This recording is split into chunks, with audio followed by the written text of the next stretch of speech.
I'll never forget the moment my father looked me in the eyes in front of 12 board members and called me useless. 10 years. A decade of 16-hour days of sacrificing my 20s to build our family company from $15 million to $80 million. I was the one who landed the contracts fixed. The operations held everything together while everyone else took credit. But at that board meeting, none of it mattered. My father stood up and announced it was time to hand leadership to someone capable. My sister Claire, who smirked from across the table like she'd been waiting for this moment her entire life. The same sister who couldn't manage a single project without it falling apart. The same sister who showed up late and left early while I bled for that company. He called me dead weight, said I'd contributed nothing of value. The room went silent. No one defended me, not one person who'd watched me save their jobs year after year. So I did the only thing I could do. I stood up and I walked out. No yelling, no tears, just silence. But what my father didn't know, what none of them knew, was that I wasn't just an employee. I was the foundation. Every system, every relationship, every critical operation ran through me. And the next morning when they arrived at the office ready to celebrate my sister's promotion, they discovered exactly what happens when you humiliate the one person holding your empire together. What happened next didn't just shock them, it destroyed everything they thought they knew about our family, our company, and the mother whose death 21 years ago started it all. This is the story of how I took back everything they stole from me. My name is Stephanie Hayes. I'm 31 years old, and for the past decade I've served as Senior Vice President of Operations at Hayes Corporation, the company my mother founded and my father has run since her death 21 years ago. Most people see me as quiet, competent, and unremarkable. What they don't see is that I'm the reason this company still exists. I walked into the quarterly board meeting that Tuesday morning, expecting the usual routine financial reports, project updates, maybe some discussion about the new accounts I'd just secured. I'd spent the previous 3 weeks negotiating a contract with our largest European client, working through time zones and language barriers to close a deal worth $12 million. My briefcase held the signed documents, and I'd planned to present them during the operations update. It would be a good meeting, a productive meeting. I was so naive. The conference room on the 23rd floor had floor-to-ceiling windows overlooking the city, a long mahogany table that seated 16 and leather chairs that cost more than most people's monthly salaries. 12 board members were already seated when I arrived, along with 4 senior executives. I took my usual place halfway down the table, setting my briefcase beside my chair and nodding politely to the people around me. These were individuals I'd worked with for years, people who'd seen me transform failing projects into successes, who'd watched me stay late when everyone else went home, who knew the company's operations ran through my hands. My father sat at the head of the table in his customary position of authority, wearing one of his expensive suits and the expression of complete confidence he'd perfected over decades. My sister Claire sat immediately to his right, which was unusual. She typically arrived late to these meetings and sat near the back, contributing little beyond occasional comments that demonstrated her superficial understanding of the business. But today she was front and center, and when our eyes met, she gave me a smile that made something cold settle in my stomach. The meeting began normally enough. Our CFO presented quarterly financials showing continued revenue growth. I knew was largely due to operational improvements I'd implemented. Our head of sales discussed pipeline projections. I waited for my turn to present the European contract, mentally rehearsing my talking points. Then my father stood up and the entire energy in the room shifted. "Before we continue with regular business," he said, his voice carrying that commanding tone he used when making pronouncements. He expected no one to challenge, "I need to address something important about the company's future leadership." My stomach tightened, but I told myself this might be good news. Perhaps he was finally going to promote me to COO, a position I'd earned 5 times over. "As many of you know," he continued, looking around the table at each board member, "Hayes Corporation has experienced significant growth over the past decade. We've gone from a $15 million operation to our current $80 million valuation. Several people nodded. I waited, my hands folded in my lap. This success has been built through strong leadership, strategic vision, and the dedication of our core team. He paused, and I noticed he was looking at everyone except me. However, it's become clear that not all positions are contributing equally to our continued growth. The words hit me before I fully understood what he was saying. Not all positions. I felt my face flush. "Stephanie," he said finally, turning his gaze to me, and the pity in his eyes was somehow worse than anger would have been. "You've been with this company for 10 years. In that time, you've held various operational roles, and I've tried to be patient, waiting for you to develop into the kind of leader this company needs." The room had gone completely silent. I could hear the hum of the air conditioning, the distant sound of traffic from the street below, the thundering of my own heartbeat. "But the reality," he continued, and I watched his mouth form words that didn't seem real, "is that you've contributed nothing of value to our growth. You're competent at basic tasks, but you lack vision, leadership presence, and the strategic thinking required for senior management. Frankly, you've become dead weight." Dead weight. The words echoed in my ears. Around the table, I saw people shifting uncomfortably in their seats, studying their papers, looking anywhere but at me. These were people who'd sent me grateful emails after I'd solved their problems. People who'd told me I was the best operations manager they'd ever worked with. People who absolutely knew that what my father was saying was a lie. Not one of them spoke up. "Therefore," my father said, turning to smile at Claire, "I'm announcing today that effective immediately, Claire will be transitioning into the role of Executive Vice President and will be taking over all strategic operations. She's demonstrated the kind of bold leadership and fresh thinking this company needs to reach the next level." Claire's smirk widened into a full smile. She looked at me with an expression of triumph that revealed this moment wasn't a surprise to her. She'd known. She'd known exactly what was going to happen, and she'd been savoring it. I don't remember making the conscious decision to stand. My body simply moved, operating on some autopilot instinct for self-preservation. I gathered my materials with hands that were somehow steady despite the earthquake happening inside my chest. The briefcase, my notebook, my pen. Each movement felt mechanical, distant, as if I were watching myself from across the room. "Stephanie," my father said, his tone now laced with irritation at my interruption of his moment, "we're not finished here." I looked at him, then really looked at him. This man who'd raised me, who I'd spent 31 years trying to please, trying to earn something from that, I was only now realizing he would never give. I said nothing. What was there to say?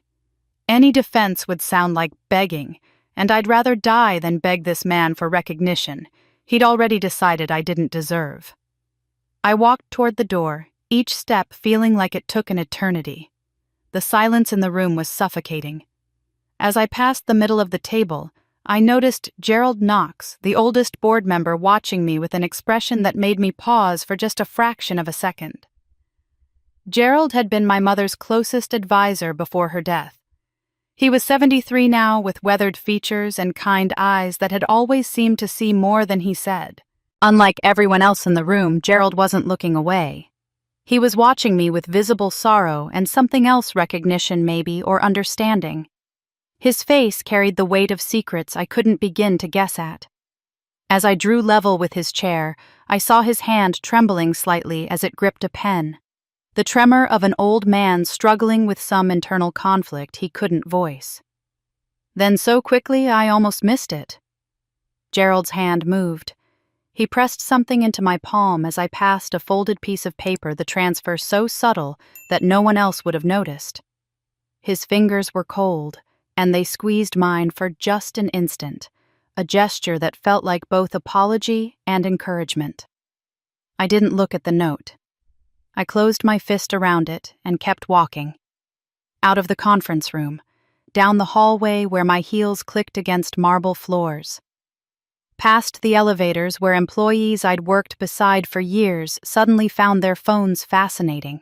Through the lobby where my face was blown up on the wall as part of the executive team photo display, though I noticed I was positioned at the very edge of the frame, almost cropped out entirely. Only when I reached my car in the parking garage, when I was finally alone with the concrete pillars and the echo of my own breathing, did I allow myself to unfold Gerald's note. The handwriting was shaky but clear, written with the careful precision of someone who understood the weight of what they were committing to paper. "Call me tonight. It's about your mother and what your father has been hiding for 21 years. I sat in my car for 20 minutes before I trusted myself to drive. The parking garage was nearly empty at this hour, just concrete and shadows and the distant hum of ventilation systems. I held Gerald's note in my hand, reading it again and again until the words blurred. 21 years. My mother had been dead for 21 years, and somehow she was still reaching across time to tell me something my father didn't want me to know. When I finally started the engine, I realized I had to drive past the building's main entrance to exit the garage. There was no other way out. I could have waited hidden in the concrete depths until everyone left for the day, but something in me refused to give them that power. I would leave with my head up, even if it killed me. The marble lobby was exactly as I'd left it 30 minutes earlier, but it felt different now, like walking through a museum dedicated to someone else's life. My footsteps echoed in the vast space, each click of my heels against polished stone announcing my presence to the scattered employees who lingered near the security desk and reception area. I watched them notice me, watch their eyes flicker with recognition and something that might have been sympathy or might have been relief that they weren't the ones being humiliated today. Either way, they looked away quickly, suddenly fascinated by their phones or the elevator buttons or absolutely anything except my face. I'd walked through this lobby thousands of times, but I'd never really looked at the walls. They were covered with photographs documenting the company's history, framed images carefully curated to tell a story of success and vision. My father shaking hands with a senator at some charity gala. My father receiving an industry award. My father and Claire at the opening of our Seattle office 3 years ago, her holding oversized scissors and grinning at the camera while he beamed beside her with paternal pride.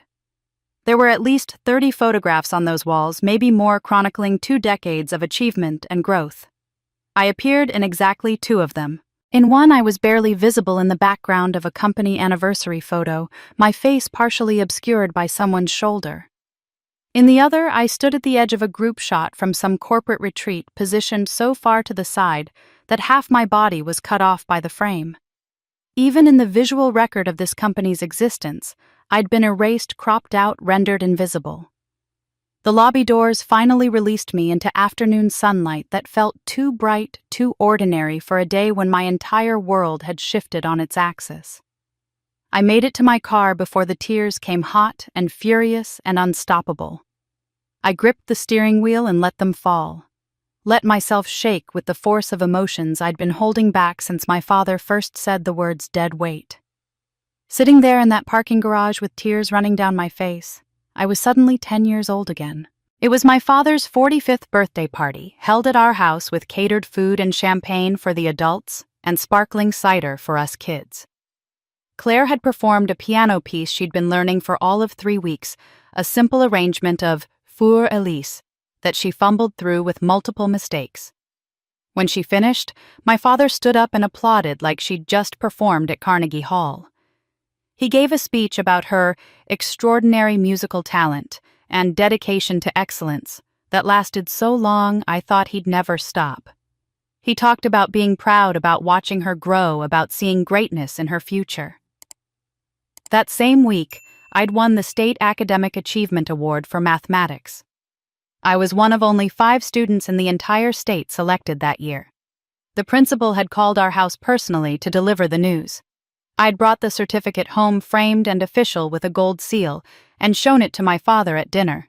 He'd glanced at it for maybe 3 seconds and said, "That's nice, Stephanie. Pass the salt, please." The pattern repeated itself in 1,000 different ways over the years. Family dinners where I'd suggest an idea for improving our vacation plans or solving some household problem, only to have my father talk over me or dismiss it with a wave of his hand. Then, days later, Claire would present the exact same idea as if she'd thought of it herself, and suddenly it was brilliant, insightful, exactly what we should do. I learned to watch it happen with a kind of numb acceptance, the way you learn to accept chronic pain. It never stops hurting, but you build your life around it. I learned to stop raising my hand with ideas. I learned to do my work quietly and let others take credit. I learned that seeking recognition from my father was like trying to draw water from a stone, pointless and exhausting and ultimately demoralizing. So I stopped seeking it. I told myself I didn't need his approval, didn't need anyone's approval. I would prove my worth through results, through the quality of my work, through being so competent and essential that eventually someone would have to acknowledge it. Except they didn't.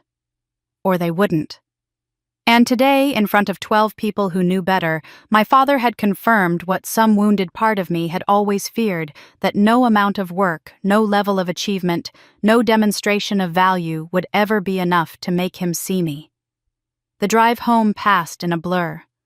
I lived in a small house I'd bought with my own money in a quiet neighborhood 20 minutes from the office. It was nothing like the sprawling family estate where my father and Claire still lived, but it was mine, earned through my own salary, decorated to my own taste, free from the weight of family history and expectations. I sat on my couch with Gerald's note for over an hour, just staring at the words. The evening sun slanted through my windows, painting shadows across the floor as the light changed from gold to amber to the deep purple of approaching night. I kept picking up my phone and setting it down again, trying to find the courage to make a call that felt like it would change everything. Finally, as darkness settled completely outside my windows, I dialed the number Gerald had written at the bottom of the note. He answered on the second ring. Stephanie. His voice was softer than I'd ever heard it, almost paternal, carrying a warmth that made my throat tighten with unexpected emotion. Gerald, what is this about? My voice came out steadier than I felt. What did my mother leave? He was quiet for a moment, and I could hear him breathing on the other end of the line. When he spoke again, his words were careful, measured, as if he'd been rehearsing them for 21 years. Your mother knew, he said simply.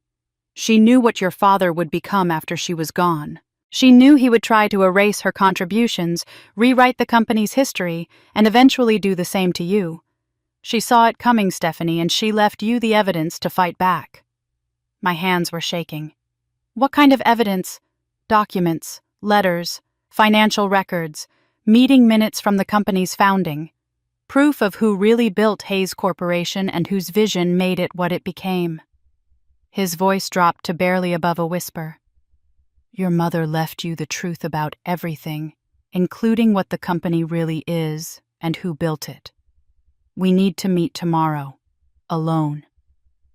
Gerald lived in a modest 2-story house in a neighborhood of mature oak trees and well-kept gardens, the kind of place where retired professionals settled into quiet lives. I arrived at 9 in the morning, as he'd requested, parking on the street, and walking up a pathway lined with spring flowers someone had clearly tended with care. He answered the door before I could knock, his weathered face creasing into a sad smile that told me he understood exactly what yesterday had cost me. He led me through a living room filled with comfortable furniture and family photographs to a home office that took my breath away. Every wall was lined floor to ceiling with filing cabinets, each drawer labeled with a year spanning back 3 decades. The organization was meticulous, almost obsessive. I recognized immediately that this wasn't the casual record-keeping of a retired board member. This was an archive, a deliberate preservation of history that someone thought might otherwise be lost.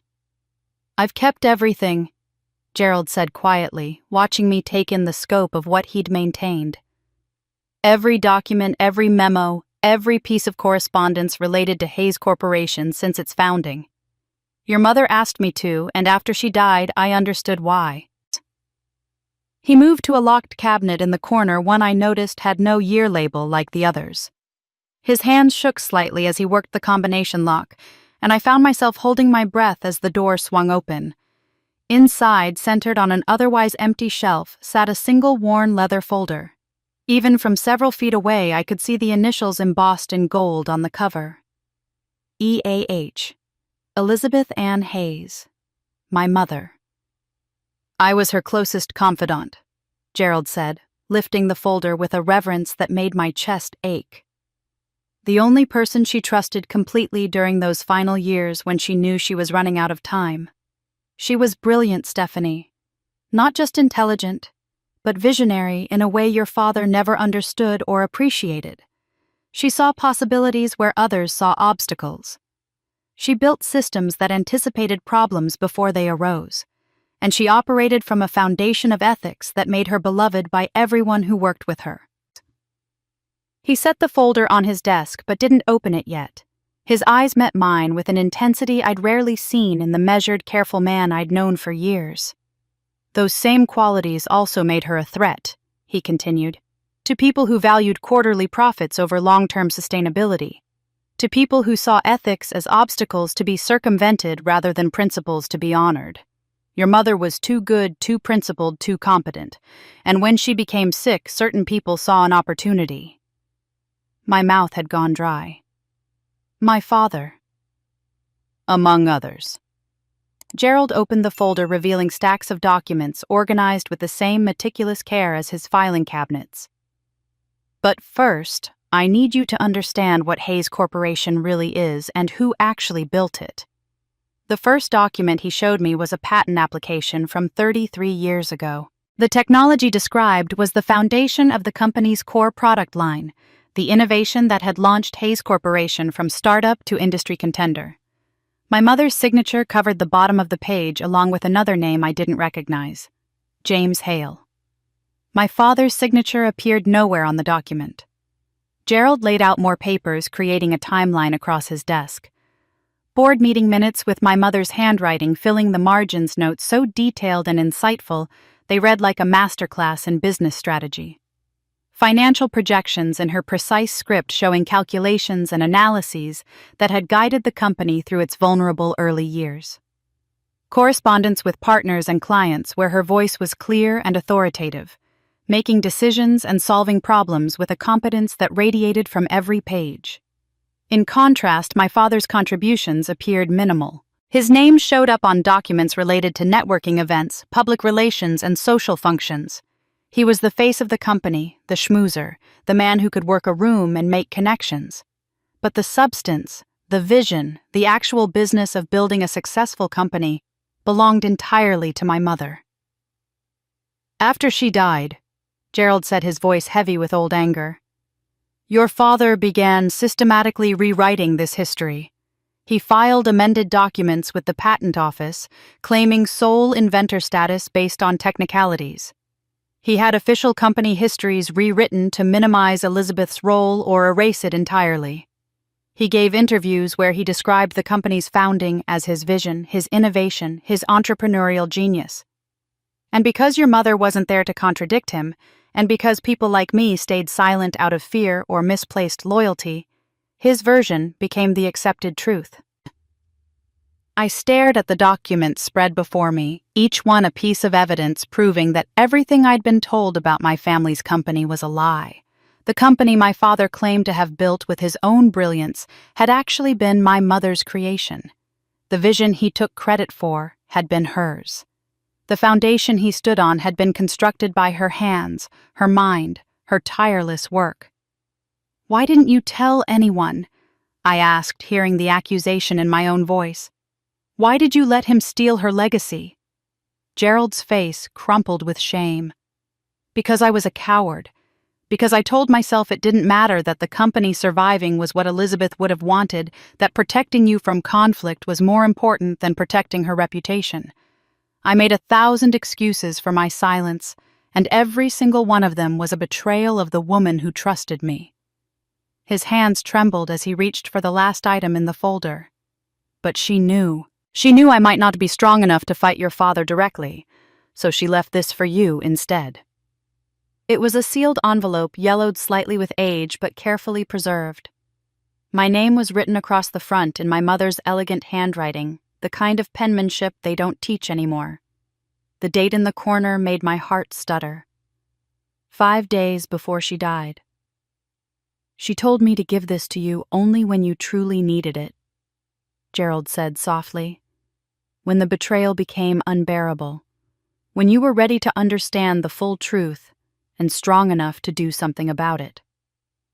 My hands shook as I broke the seal.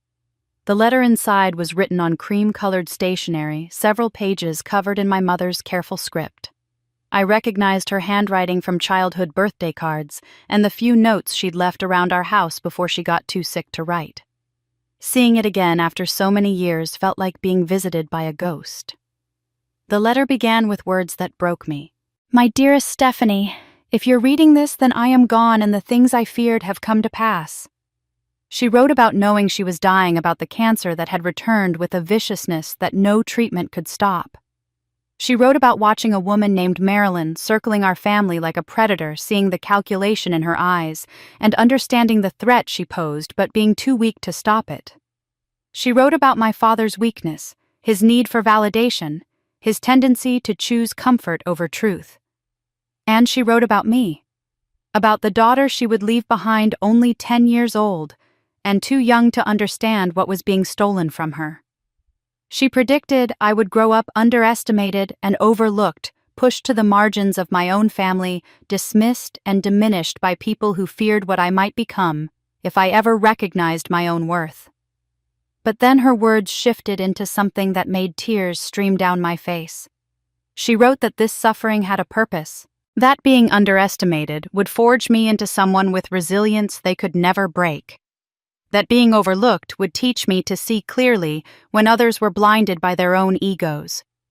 That struggling for recognition would develop in me an integrity and competence that my father and Claire, who had everything handed to them, would never possess. You are my quiet flame, she wrote. You don't demand attention or require constant validation. But you burn steadily, essentially warming everything around you with a heat that never fails.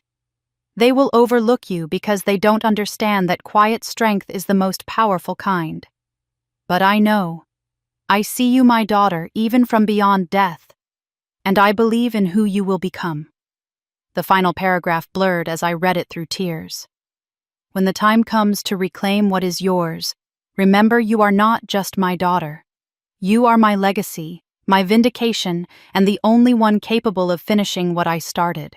One day you will need to take back everything. I sat in Gerald's office for a long time after finishing my mother's letter, holding those pages like they were the most precious things in the world. In a way they were. They were proof that someone had seen me, truly seen me, even if she'd been gone for most of my life. Gerald didn't rush me or try to fill the silence with empty comfort. He simply waited, giving me the space to process what I'd just learned. Finally, I looked up at him and made a decision. If my mother had trusted this man with her deepest secrets, if she'd given him the evidence to protect me from betrayals she wouldn't live to witness, then I could trust him with mine. There's something you should know. I said, my voice steadier than I expected. Something I've never told anyone, not even my closest friends. I haven't just been working at Hayes Corporation for the past 10 years. Gerald's eyebrows rose slightly, but he remained silent, encouraging me to continue. I've been building my own company. The words felt strange to say aloud, this secret I'd guarded so carefully for a decade. Hayes Innovations. I started it when I was 21, right after I graduated and joined the family business. I used my own savings, worked nights and weekends, set up anonymous partnerships and careful legal structures to keep it completely separate from anything connected to my father or his company. I pulled out my phone and opened files I'd never shown another soul. Financial statements, client lists, growth projections, the proof of what I'd built in the shadows while everyone assumed I was just a dutiful daughter working in her father's company. We specialize in sustainable technology solutions. I continued watching Gerald's expression shift from surprise to something like amazement. Clean energy systems, waste reduction technologies, ethical supply chain management. Everything my mother believed in according to those documents you showed me. Everything the family company abandoned when my father took over and started prioritizing profit margins over principles. Gerald took my phone, scrolling through the documents with increasing focus. "Stephanie, this is remarkable. How large is this operation?" "Current valuation is approximately $95 million. I said it quietly, almost apologetically, as if success were something to be ashamed of. "Higher than Hayes Corporation, actually, though most people in the industry don't know I'm the owner. I've kept my involvement carefully obscured using intermediaries and legal entities to maintain distance from the Hayes name." "Why?" Gerald's question was gentle but direct. "Why build all this in secret? Why not leave your father's company years ago and focus entirely on your own success?" The question struck at something I'd avoided examining too closely for years. I stood and walked to Gerald's window, looking out at his garden where spring flowers bloomed in careful rows. Part of it was stubbornness, I admitted. Leaving would have felt like quitting, like admitting defeat. It would have given my father exactly what some part of me suspected he wanted: for me to disappear, to stop being a reminder of whatever complicated feelings he had about my mother. I turned back to face Gerald, and the words came harder now. Part of it was hope. This stupid, childish hope that one day he would finally see me. That one day I'd do something so undeniably valuable that he'd have to acknowledge it, have to admit I was worth something. I kept thinking if I just worked harder, achieved more, proved myself beyond any possible doubt, then maybe he'd look at me the way he looked at Claire. My voice cracked slightly, and I hated myself for it. But mostly it was about Mom. That company was hers. She built it with her brilliance and her ethics and her vision. Walking away felt like abandoning her work, like letting him win completely. I thought if I stayed, if I kept trying to steer things back toward what she would have wanted, I could honor her legacy from within. Gerald was watching me with an expression I couldn't quite read. And now, after reading her letter, now I understand I was wrong. The clarity of it settled over me like a weight lifting. It's not about family loyalty. It's not about some sentimental attachment to a building or a name. It's about justice. It's about reclaiming what was stolen and finishing what she started. That company should be operating according to her principles, serving her vision, continuing her work. Instead, it's become the opposite of everything she believed in. Gerald returned his attention to my phone, studying the Hayes Innovations documents with the careful focus of someone analyzing strategic positioning. When he finally looked up, there was something sharp and calculating in his expression that I'd never seen before. "Do you understand what you've done here, Stephanie? Perhaps without even realizing it." I shook my head, uncertain what he meant. "You've positioned yourself brilliantly," he said, a hint of admiration creeping into his voice. "You have financial independence, which means you can't be controlled through money or threats to your livelihood. You have industry credibility separate from the Hayes name, which means you have options and alternatives your father can't take away. And most importantly, you have leverage he doesn't even know exists. Hayes. Innovations could be a competitor, an acquisition target, a partnership opportunity, or a dozen other strategic tools depending on how you choose to use it." He set down my phone and picked up my mother's letter again, reading a passage near the end. "But here's what matters most, Stephanie. This company you've built, it's exactly what your mother dreamed of creating. Sustainable, ethical, innovative, focused on genuine value creation rather than profit extraction. You're not just honoring her legacy, you're already living it. You've become exactly who she hoped you'd be." The words hit me harder than I expected, and I had to blink back tears. "So what do I do now?" Gerald stood, moving to another locked cabinet I hadn't noticed before. "Before you decide anything, there's something else you need to know. Something I've kept hidden even longer than your mother's documents because I wasn't sure if telling you would protect you or destroy you." His hands hesitated on the lock. "It's about Claire." My stomach tightened. "What about her?" "She's not who you think she is," Gerald said quietly, his back still to me as he worked the combination. "And neither is the woman who brought her into your family." He opened the cabinet and pulled out another folder, this one thicker and marked with dates from over 2 decades ago.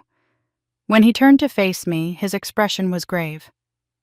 Stephanie, what I'm about to show you will change everything you think you know about your family, about why your father treated you the way he did, and about who's really been pulling the strings since your mother died."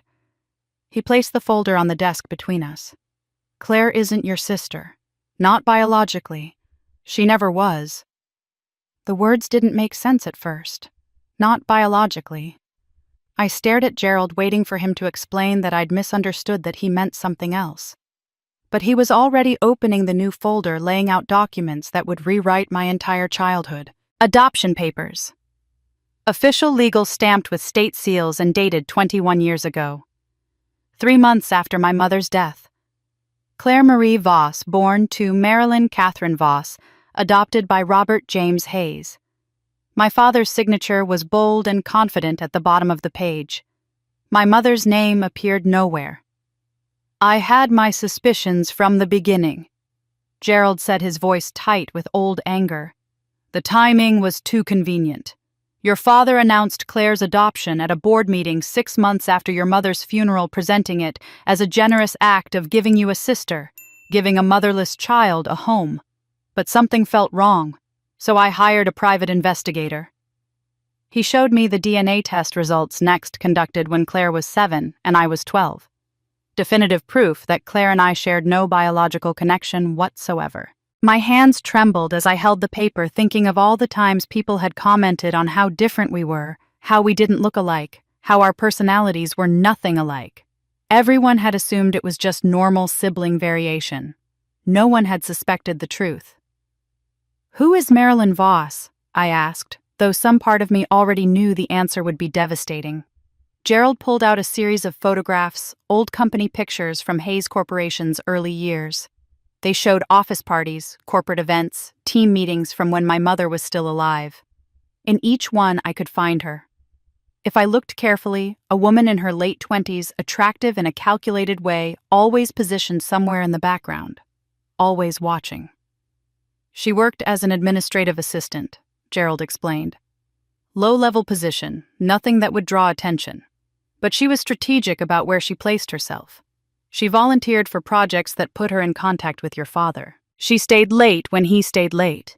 She made herself available, useful, indispensable in small ways." He pointed to one photograph where my mother stood at the center of a group, clearly leading a presentation.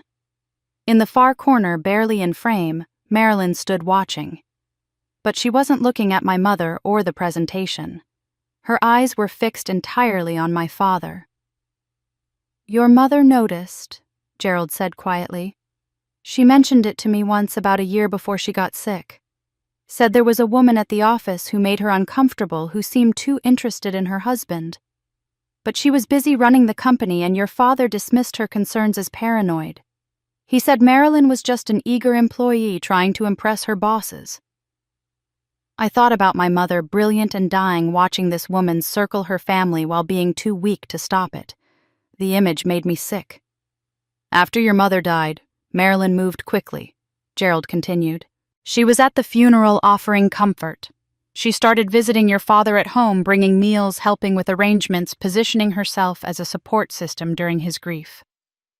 Within 3 months, she told him about Claire, a daughter she'd been raising alone, struggling financially, desperate for stability. Your father, drowning in guilt and grief, and probably other things I can only guess at, agreed to adopt her. The adoption gave Marilyn everything she'd been working toward for years." I said, the pieces falling into horrible place. Permanent access to my father, permanent presence in our family, a reason to be involved in every decision. Gerald nodded. "And more than that, it gave her control. A child creates obligations, emotional leverage, constant contact. Over the years, I watched her expand her influence. She started attending family events, then family meetings, then board dinners. Your father consulted her on hiring decisions, on strategy, on problems he should have been bringing to the board. She became his advisor, his confidant, his de facto partner in everything but name." I looked at the photographs again, at this woman who'd infiltrated my family like a virus, and suddenly 20 years of confusion crystallized into painful clarity. "The favoritism," I said. "It wasn't about Claire at all. It was about him. Your father felt guilty, Gerald confirmed. Guilty about the affair, guilty about bringing another woman's child into your mother's home, guilty about whatever promises he'd made to Marilyn. So he overcompensated. He elevated Claire beyond what her abilities warranted, praised her excessively, gave her opportunities she hadn't earned. And Marilyn encouraged it, probably demanded it. Every memory I had reframed itself through this new lens. My father's excessive praise of Claire's mediocre accomplishments wasn't about believing in her potential. It was about assuaging his own guilt and satisfying Marilyn's expectations. His dismissal of my achievements wasn't about my inadequacy. It was about me being a reminder of my mother, of everything he'd betrayed, of the brilliant woman he'd replaced with a manipulator. And me? I asked, though I already knew. Where did I fit in this? You were the obstacle, Gerald said gently. The living reminder of your mother. The daughter who looked like her, who had her intelligence, who represented everything Marilyn could never be. So Marilyn made sure you were pushed aside, overlooked, diminished. She couldn't erase you completely without raising suspicions, so she did the next best thing: she made you invisible. My hands were shaking as I stared at Marilyn's photograph from 25 years ago. Is she still involved? Has she been controlling my father all this time? Gerald's expression turned grim. Not just involved, Stephanie. She never left. I left Gerald's house with my mother's letter documents about Claire's adoption and photographs of Marilyn that I couldn't stop staring at. The woman who'd destroyed my childhood had a face now, a history, a pattern of calculated manipulation that stretched back decades. I sat in my car outside Gerald's house for 20 minutes trying to process revelations that kept reshaping everything I thought I knew about my family. Finally, I started driving. Not toward home, but toward the mountains, toward a small cabin I'd rented 6 months ago as a personal retreat. I'd used it maybe 3 times always for weekends, when the weight of my double-life, dutiful daughter by day, secret entrepreneur by night became too heavy to carry. The cabin had no television, spotty cell service, and nothing but silence and pine trees for miles. It was exactly what I needed. I turned off my phone before I even arrived, powered it down completely, and locked it in the glove compartment like it was something dangerous. For 3 weeks, I existed in a bubble outside of time, processing decades of lies and manipulation. I read my mother's letter dozens of times until I'd memorized every word. I studied the photographs of Marilyn, trying to understand how one person could be so patient, so calculating, so willing to destroy a child's life to get what she wanted. I cried. I raged. I sat in silence watching the forest, and letting myself finally feel the grief I'd been carrying since I was 10 years old. What I didn't realize was that my absence wasn't just personal, it was catastrophic. I learned later, piecing together the timeline from multiple sources, that chaos began within 48 hours of my departure. On Wednesday morning, when I didn't show up for a scheduled call with our largest European client, the project manager tried my cell phone and got voicemail. She tried my office line. She sent urgent emails. When I didn't respond by end of business, she escalated to my father, who apparently told her I was taking personal time and that Claire would handle everything going forward. Claire took the call on Thursday. The European client needed confirmation on delivery schedules for a multi-million-dollar contract coordination that required understanding time zones, shipping logistics, customs requirements, and the relationship history that explained why certain flexibility was built into our agreements. I'd managed this account personally for 4 years, knew every contact by name, understood their business pressures and cultural expectations. Claire treated it like a simple transaction, missed the deadline for confirmation because she didn't understand the time zone difference meant their Friday was our Thursday, and offended the client by suggesting contract changes that revealed she'd never actually read the agreement. By Friday of the first week, 3 different department heads were trying to reach me. A key supplier was threatening to cancel our contract because Claire had demanded price reductions without understanding that we'd negotiated those prices in exchange for guaranteed volume commitments. The quality control manager needed approval on specifications that I'd personally developed with our engineering team. The finance department had questions about budget allocations that I'd structured around project timelines Claire knew nothing about. Claire, according to the senior managers who later testified to the board, responded to these crises with increasingly erratic decisions. She approved purchases without checking if we had the warehouse space to store them. She canceled meetings I'd scheduled without understanding their purpose. She sent emails to clients using a tone that ranged from overly familiar to inappropriately aggressive, apparently unable to read the professional relationships I'd spent years cultivating. By week 2, the desperation intensified.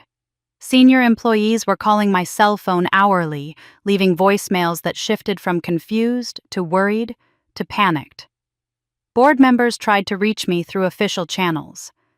My father apparently refused to explain where I'd gone, telling people only that I was unavailable indefinitely, with a tone that discouraged further questions.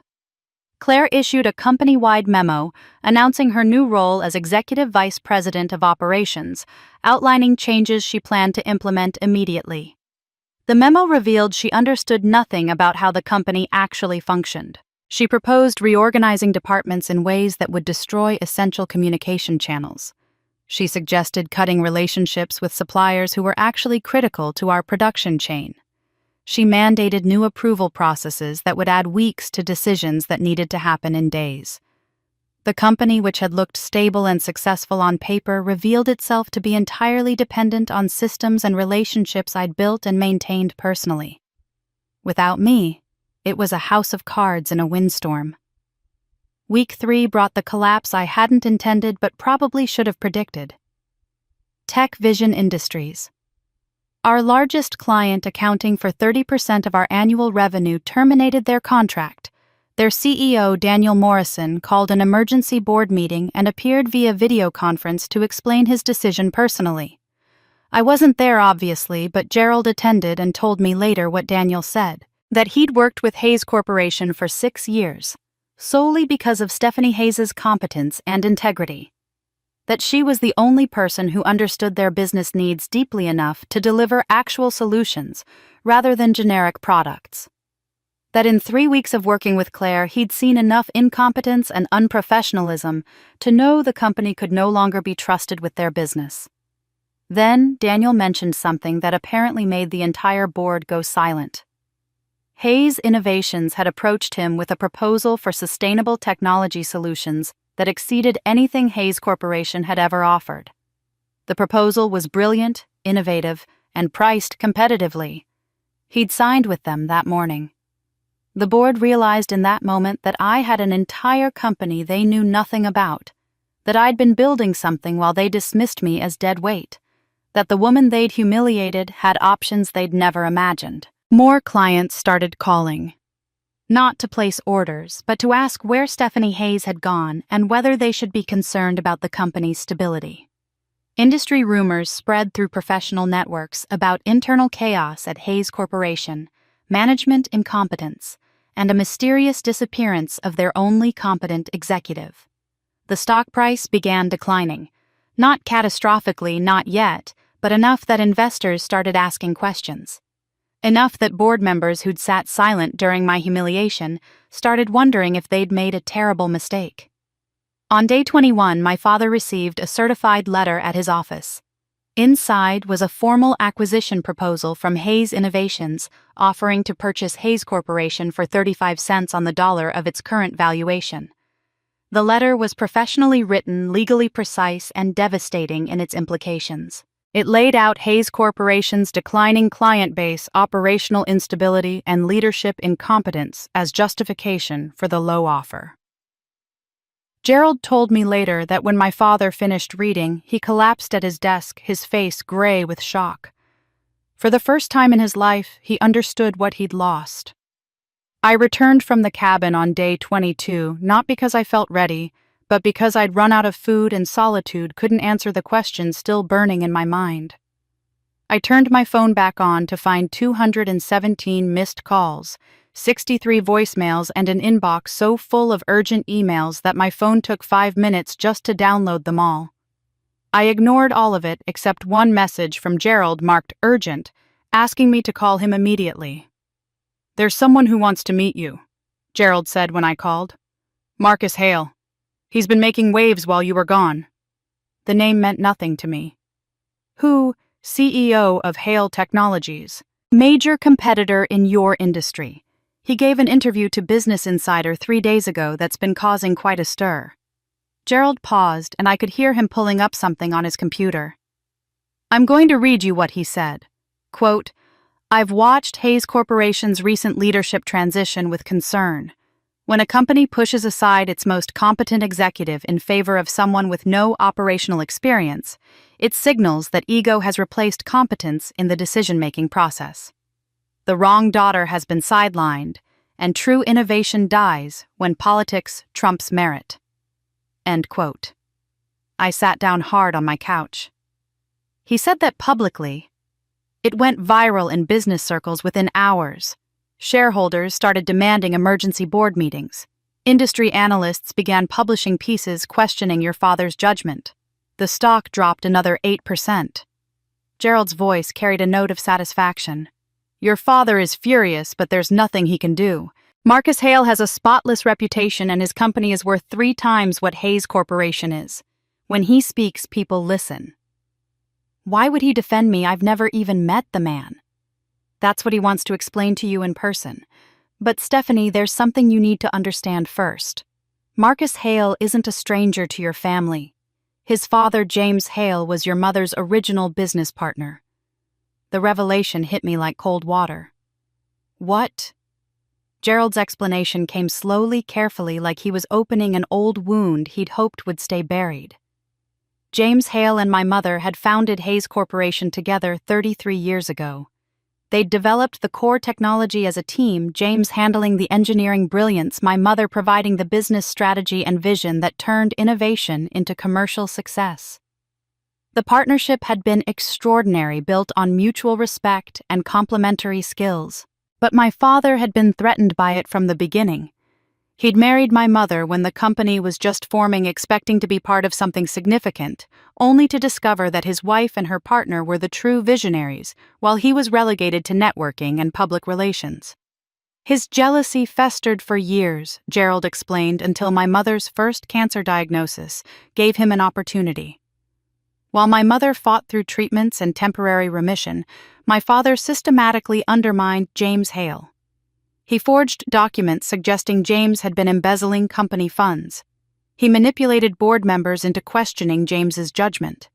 He fabricated evidence of fraud and threatened to press criminal charges unless James signed over his shares and left the company entirely. James, facing prison and financial ruin, had no choice but to comply. He signed away everything he'd built, accepted a settlement that was a fraction of what his contributions were worth, and prepared to face prosecution for crimes he didn't commit. That's when my mother intervened. Despite being weakened by illness, she testified on James's behalf, provided documentation proving the charges were fabricated, and gave James enough money from her personal accounts to start over.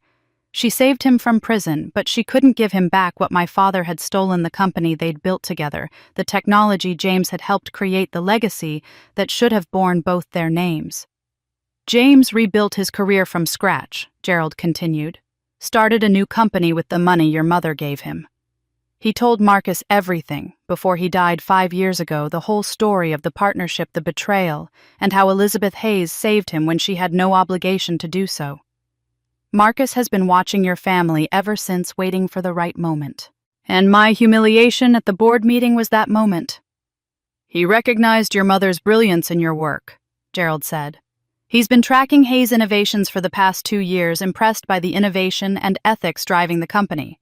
When word spread through industry channels about what happened at that board meeting, Marcus decided it was time to act. Not for revenge exactly, for justice, and because he believes you're the rightful heir to what your mother and his father built together.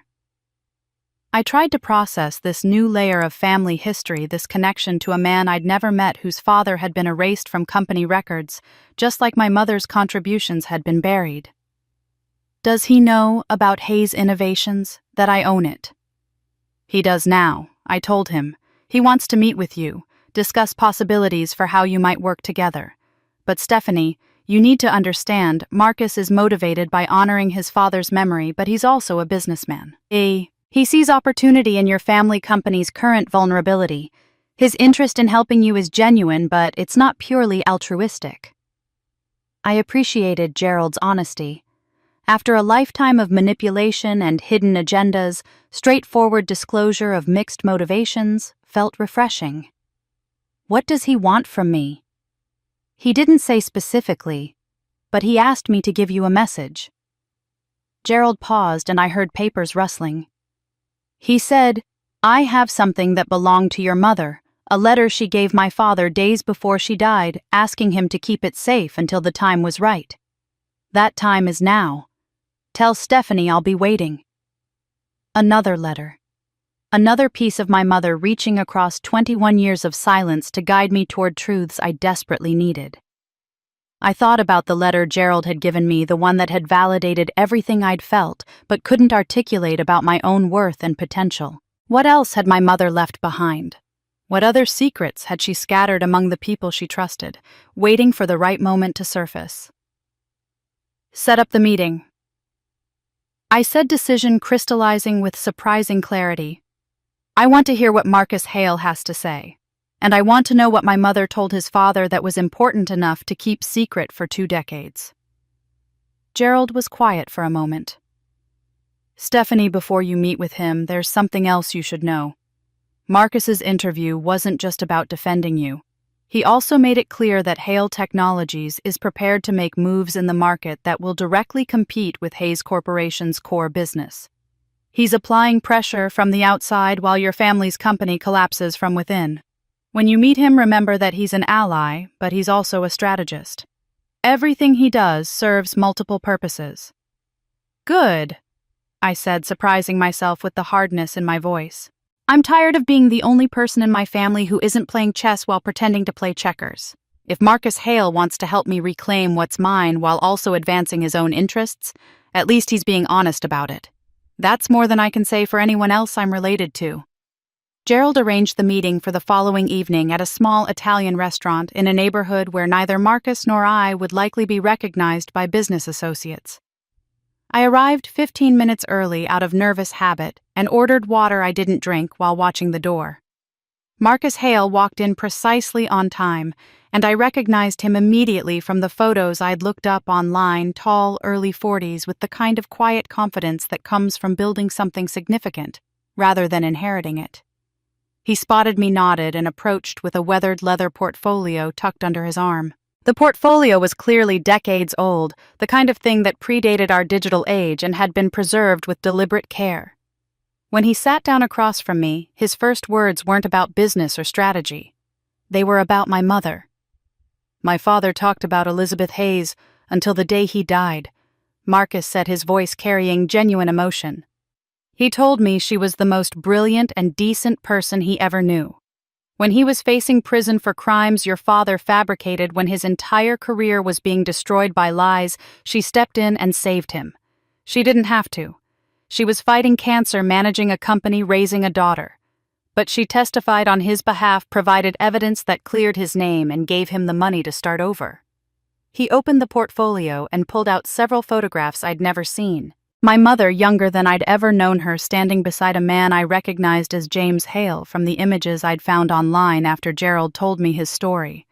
They were in what looked like an early office space, surrounded by equipment and prototypes, both of them smiling with the infectious enthusiasm of people building something they believed in.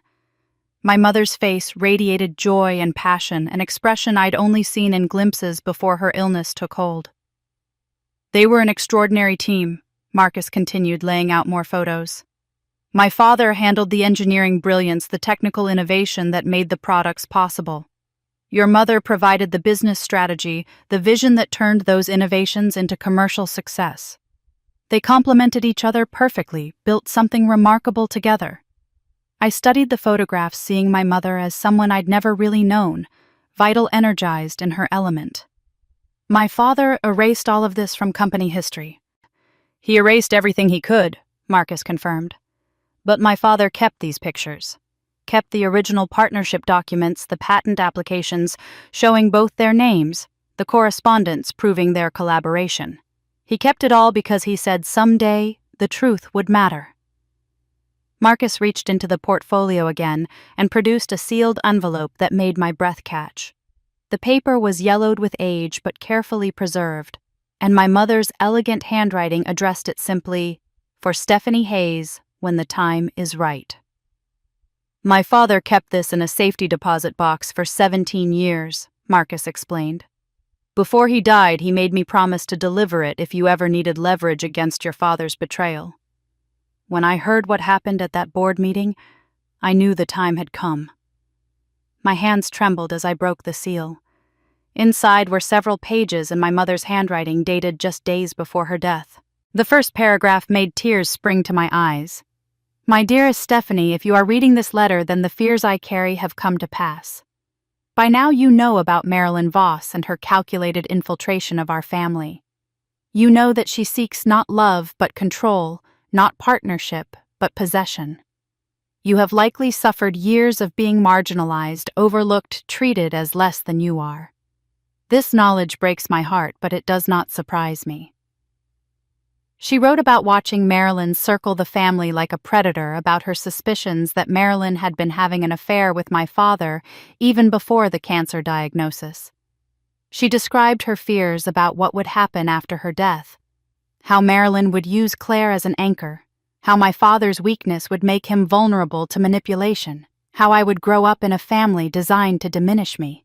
But the letter's most devastating contents came in the middle pages, where she documented the true founding story of Hayes Corporation. She described James Hale's engineering genius, his contributions to every major innovation the company had developed. She outlined my father's systematic theft, the forged documents, the fabricated fraud charges, the betrayal of a partnership built on trust. She explained how she'd saved James from prison, but couldn't save the company from my father's corruption. "I give this documentation to James Hale," she wrote, "because I trust his son will someday give it to my daughter. When that day comes, you will need proof not just of my contributions, but of your father's pattern of theft and betrayal. Use this knowledge wisely, Stephanie. Reclaim what is rightfully yours." I looked up at Marcus through tears, and he had the grace to give me a moment to compose myself before speaking. "I'm not here purely out of altruism," he said, transitioning to business with a directness I appreciated. "I want you to understand that clearly before we go any further. Yes, I want to honor my father's memory and help you reclaim what your mother built, but I'm also a businessman who sees significant opportunity in the current situation." He laid out his analysis with impressive precision. Hayes Corporation was weeks from insolvency without me. My father was desperate, the board was panicking, and hostile takeover offers were already circulating from competitors who saw blood in the water. Less scrupulous companies were preparing to pick apart the assets, destroy the workforce, and strip everything of value. "I'm proposing a partnership," Marcus said. "I'll provide the financial resources and legal firepower to help you reclaim control of Hayes Corporation. In exchange, I want Hayes Innovations and the family company to merge under joint leadership. You as CEO with full operational authority, me as chairman providing strategic guidance and capital. Together we'd create something more powerful than either company could be separately." He paused, meeting my eyes directly. "I'm being transparent about my motivations. I want to build a business empire. I want to honor my father by finishing what he and your mother started together. And yes, I stand to gain significantly from your family's current vulnerability. But I believe our interests align. The question is whether you can trust someone whose help comes with conditions attached." I looked down at my mother's letter again, reading the final paragraph through blurring tears. "The people who truly honor my memory won't be those who speak my name, but those who protect my daughter and finish the work I started. Trust carefully, Stephanie. But when you find someone worthy of trust, don't let pride make you stand alone." I set down the letter and looked at Marcus, this man whose father had been betrayed the same way my mother had been erased, who'd been watching from the sidelines, waiting for the right moment to act. "I need time to think about your proposal." "Of course," Marcus said. "But Stephanie, time is the one thing you don't have much of. Your father received Hayes Innovations' acquisition offer yesterday. He'll be making decisions soon, probably bad ones driven by desperation. If you're going to act, it needs to be soon. I took my mother's letter from Marcus back to Gerald's house that night because I couldn't bear to read it alone. Gerald understood without explanation, simply settling into the chair across from his desk while I sat with pages that felt almost sacred in my hands. The letter was longer than the first one Gerald had shown me, more detailed, more raw. My mother had written it knowing she had only days left, and every word carried the weight of final truths she needed her daughter to understand. She began by describing her first cancer diagnosis, which came 5 years before I was born. She was only 28, newly married to my father, building a company with James Hale that showed extraordinary promise. The diagnosis was devastating, but treatable, and she'd fought through surgery and chemotherapy with the same fierce determination she brought to everything. The cancer went into remission, giving her years she'd feared she wouldn't have. Years to build the company into something significant. Years to have a child she'd thought she might never carry. "You were my miracle baby," she wrote. "Born after I'd been told pregnancy might never be possible. Every moment with you felt borrowed from a future I'd nearly lost. I watched you grow with joy laced with terror, always knowing the cancer might return and wondering how much time I'd have to prepare you for a world that would not be kind." When the cancer returned just after my 9th birthday, she knew immediately it was different, more aggressive, less responsive to treatment. The doctors gave her a year, maybe 2 if she was lucky. She chose to spend that time not in desperate medical interventions, but in trying to protect me from threats she could see forming but couldn't stop. She wrote about watching Marilyn Voss with increasing alarm, how Marilyn volunteered for projects that put her in close proximity to my father, how she stayed late at the office, always seeming to time her departures with his, how she offered sympathy and support during my mother's illness with a calculation that made my mother's skin crawl. My mother had confronted my father about her concerns, but he'd dismissed them as paranoia brought on by illness and pain medication. "Your father has always been weak," she wrote with a bluntness that made me flinch. "Not cruel, not malicious, but fundamentally weak in character. He needs constant validation, constant praise, constant reassurance that he matters. I could provide that when I was healthy, but illness made me less available to feed his ego." Marilyn saw that vulnerability and exploited it with surgical precision. I knew what was happening, but was powerless to stop it. She described her frustration watching my father make increasingly poor decisions about the company's direction. He wanted flashy acquisitions that looked impressive in press releases rather than sustainable growth. He pushed for profit maximization strategies that cut corners on quality and ethics. He prioritized his personal brand over the company's actual mission. Everything she and James Hale had built on principles of innovation and integrity was slowly being corrupted into something she barely recognized. "I chose the name Hayes carefully," she explained. "In Old English it means hedged area, a space for growth protected by boundaries. I wanted our company to be a place where innovation could flourish within the protective boundaries of ethics and responsibility, where profit served purpose rather than purpose serving profit. Your father never understood that vision. To him, boundaries were obstacles rather than protections." The middle section of the letter revealed aspects of my mother's character I'd never known. She wrote about her dreams for the company's future, detailed plans for sustainable technology development, ethical supply chain management, and business practices that valued long-term community impact over quarterly earnings. She described mentoring young women in the industry fighting against gender discrimination, using her platform to advocate for change. She'd been building something far more significant than just a profitable business. She'd been trying to prove that success and integrity could coexist.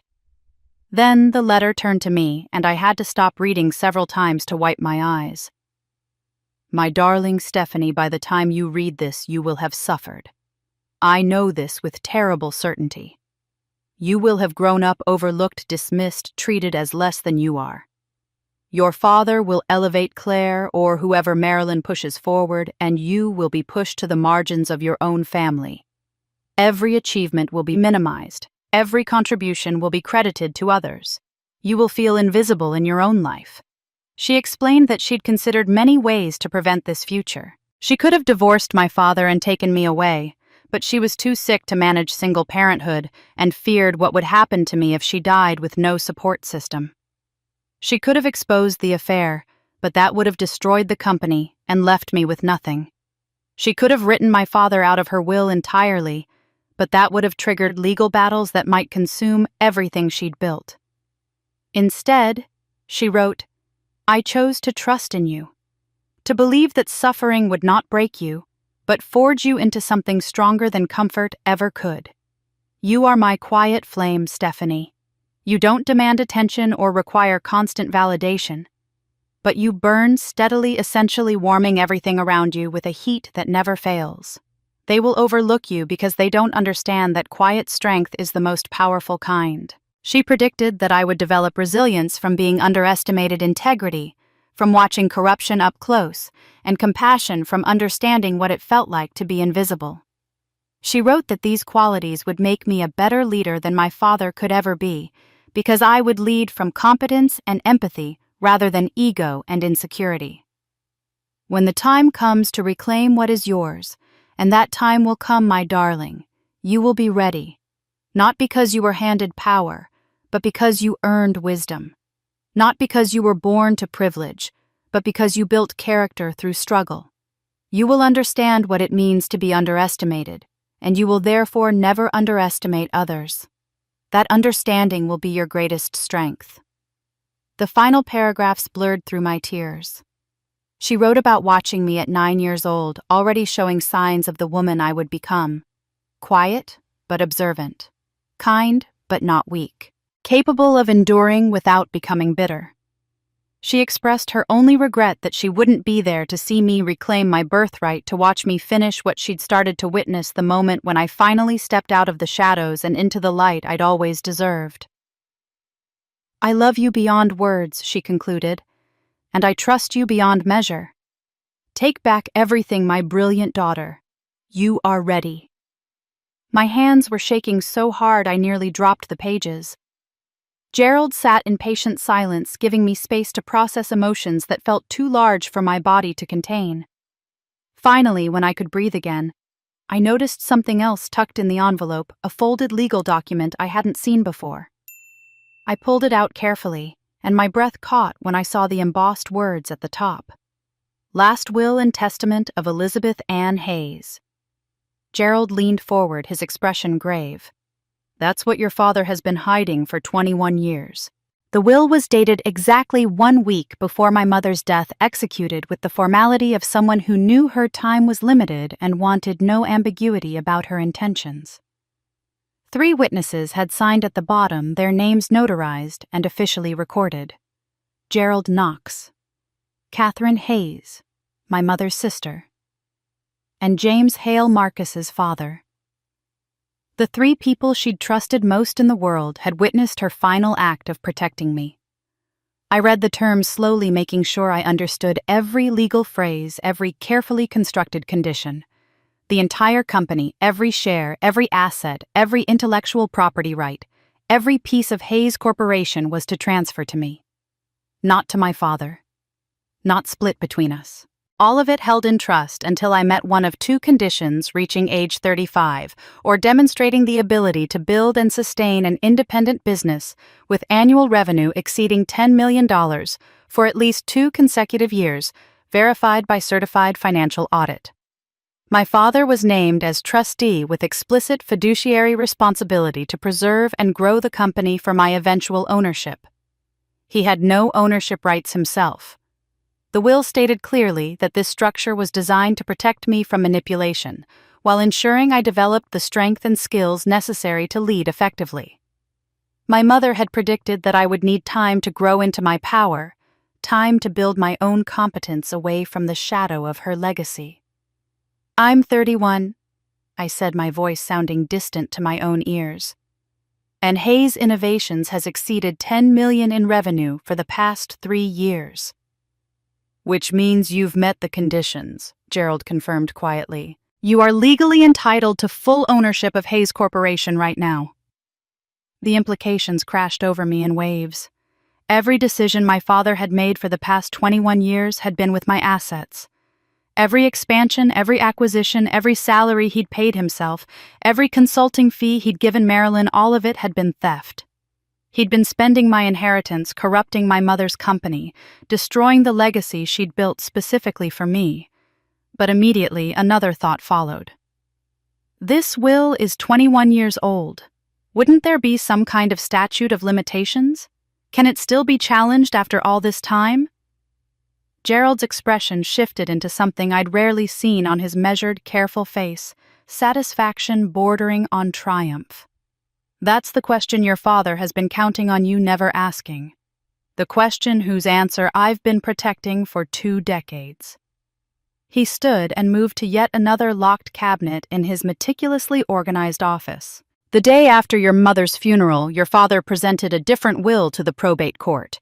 A will allegedly written 3 days before her death, naming him as primary beneficiary with only a small trust fund set aside for you. The timing was suspicious, supposedly written after this will superseding it, but he had witnesses' signatures, legal formalities all properly executed. How is that possible? Was the second will real? It was real in the sense that it existed on paper with authentic signatures, Gerald said carefully. But the circumstances of its creation would never have survived scrutiny. Your mother was heavily sedated those final 3 days, barely conscious. The witnesses were hospital staff who'd been generously compensated. The attorney who drafted it was someone your father knew personally, not your mother's longtime lawyer. It had all the hallmarks of undue influence and fraud. He opened the cabinet and pulled out a thick legal file. I knew I couldn't let that fraudulent will stand unchallenged, so I did something I've never told anyone. The day after the funeral, while your father was filing his version with the probate court, I filed a formal sealed objection. He spread documents across his desk, official court filings with dates from 21 years ago. I submitted a detailed allegation of fraud and undue influence. I provided copies of this original will. Your mother's medical records showing she was incapacitated during the time the second will was supposedly executed. Witness affidavits from her actual attorney and from James Hale about the circumstances of the real will's creation. I gave my own sworn testimony about your mother's explicit intentions and mental state when she executed this document. My hands were shaking as I picked up the court documents. What does this mean legally? It means the statute of limitations never started running, Gerald explained. When a will is contested within the proper filing window, which I did, the legal challenge remains active until it's either resolved or withdrawn. Your father's lawyers managed to get my objections sealed, kept out of public record, buried in court archives where no one would find it unless they knew exactly what to look for. They probably assumed I'd give up eventually, that time would erode my commitment to the truth. But you never withdrew the objection. Never, Gerald said firmly. It's been sitting in sealed court records for 21 years waiting. The moment you're ready to challenge your father's fraudulent will, my objection activates. We present this original will, the evidence of your father's fraud and proof that you've met the conditions for full ownership. The law is entirely on your side. Before I could fully process this revelation, Gerald's expression clouded with something darker. He pulled out another document, older and more worn with handwriting in the margins I recognized as his own. Before you decide what to do with this information, there's something else I need to tell you. Something I'm deeply ashamed of. He placed the document in front of me. Board meeting minutes from 5 years ago, a proposal to make me lead of the Melbourne expansion project, a massive opportunity that would have positioned me for COO within 2 years. The board voted on your promotion. Gerald said, his voice thick with emotion I'd never heard from him before. It should have been unanimous. You'd earned it 10 times over. But the vote was 8 in favor, 4 against. I was one of the 4 who voted no. The betrayal hit harder than I expected. Why? Your father convinced me you weren't ready. He said you lacked the maturity for that level of responsibility, that giving you too much too soon would set you up for failure. Gerald's hands trembled as he pointed to notes in the margin. And Marilyn was there whispering concerns about your loyalty, suggesting you might be planning to leave the company, insinuating that promoting you would be rewarding disloyalty. So you sided with them against me. I did. Gerald's voice broke. I betrayed you, and I betrayed your mother's trust in me. I've carried that guilt every day since watching you continue to excel despite being denied what you'd earned, seeing you prove over and over that you were ready for leadership while I'd voted to hold you back. He met my eyes directly, not looking away from the judgment he clearly expected. I'm not asking for forgiveness, Stephanie. I'm giving you the full truth so you can decide whether to trust me now when it matters most. I failed you once. You deserve to know that before you rely on me again. I looked at this elderly man who'd kept my mother's secrets, filed legal objections that protected my inheritance, and also voted against my promotion when it mattered. He was flawed, complicit in some of my suffering, but also the only person who'd taken concrete action to preserve my future rights. You should have fought harder for me, I said quietly. I know. I stood holding the will in hands that wouldn't stop shaking. The weight of what I now knew felt crushing and empowering simultaneously. If this will is real and legally protected, then my father has been stealing from me for 21 years. Everything he's built, every decision he's made, every dollar he's spent, it was all mine. Gerald nodded solemnly, his weathered face grave with the weight of decades-old truth finally being spoken aloud. Yes, and now you have the proof to take it all back. I spent the weekend preparing not just mentally, but strategically. I reviewed every document Gerald had given me, memorized the terms of my mother's will, and planned exactly how I would walk back into Hayes Corporation. Not as a supplicant begging for her job back, not as a wounded daughter seeking validation, but as the rightful owner returning to assess what had been done with her property during her absence. Monday morning, I dressed in one of my best suits and drove to the office without calling ahead, without warning anyone I was coming. I walked through the lobby at exactly 9 o'clock, my heels clicking against marble floors that echoed in a building that felt different than it had 3 weeks ago. The energy was wrong, chaotic, anxious, frayed at the edges. The effect of my presence was immediate and more dramatic than I'd anticipated. The receptionist's eyes widened when she saw me, and she reached for her phone before seeming to think better of it. In the elevator, a junior manager I'd mentored for years looked at me with visible relief and started to speak before the doors opened, and he hurried away, probably to spread word of my return. The operations floor was barely controlled chaos. I could see it in everything: missed deadlines highlighted in red on project boards, phones ringing insistently at empty desks, managers clustered in tense conversations that stopped when they noticed me. Normally efficient processes had devolved into arguments and confusion. Problems I would have solved in minutes had metastasized into crises that consumed entire teams. Before I'd taken 10 steps toward my office, Sarah Chen from Client Relations approached with barely contained desperation. "Stephanie, thank God. We have the Donnelly account review in 2 days, and no one can find the specifications you developed. Claire changed the folder structure, and now everything is—" "I'll handle it," I said calmly, already knowing exactly where those specifications were because I'd created a backup system no one else knew about. "Send me the meeting details." 2 more employees intercepted me before I reached my office, each with urgent problems that revealed just how dependent the company had become on systems and relationships only I truly understood. I listened, made notes, and promised to address each issue. The relief on their faces was almost painful to witness. Then I saw Claire. She was standing by the conference room talking to someone I couldn't see, and the moment she spotted me, her entire body language shifted. Shock first, her eyes going wide, her mouth opening slightly. Then relief so powerful it transformed her face. Then terror, subtle but unmistakable, as she realized what my return might mean for her position. She practically ran across the office floor, her expensive heels clicking frantically against the tile. "Stephanie, oh my God, Stephanie!" She reached for me like she wanted to hug me, but something in my expression must have stopped her because her arms dropped awkwardly to her sides. "I've been so worried about you. We all have. Where have you been? Are you okay?" Her appearance shocked me more than I wanted to admit.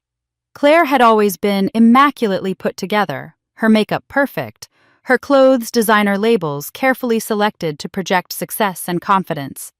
But the woman standing before me looked like she'd been through a war.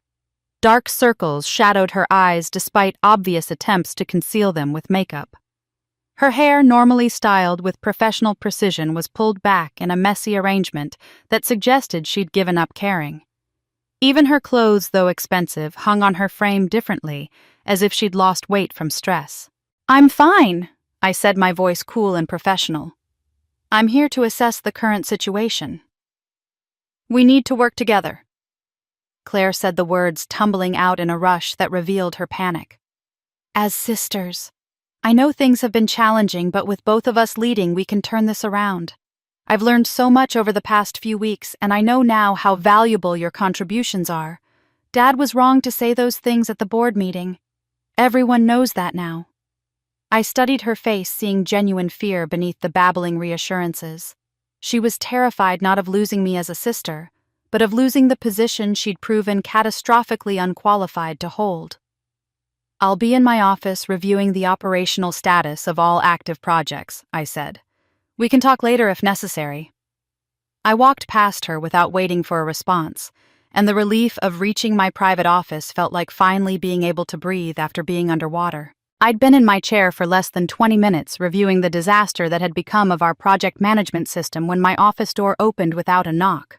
My father stood in the doorway, and the transformation in him was shocking enough to make me pause. He'd always been a large presence, tall, broad-shouldered, carrying himself with the confidence of someone who never questioned his right to command any room.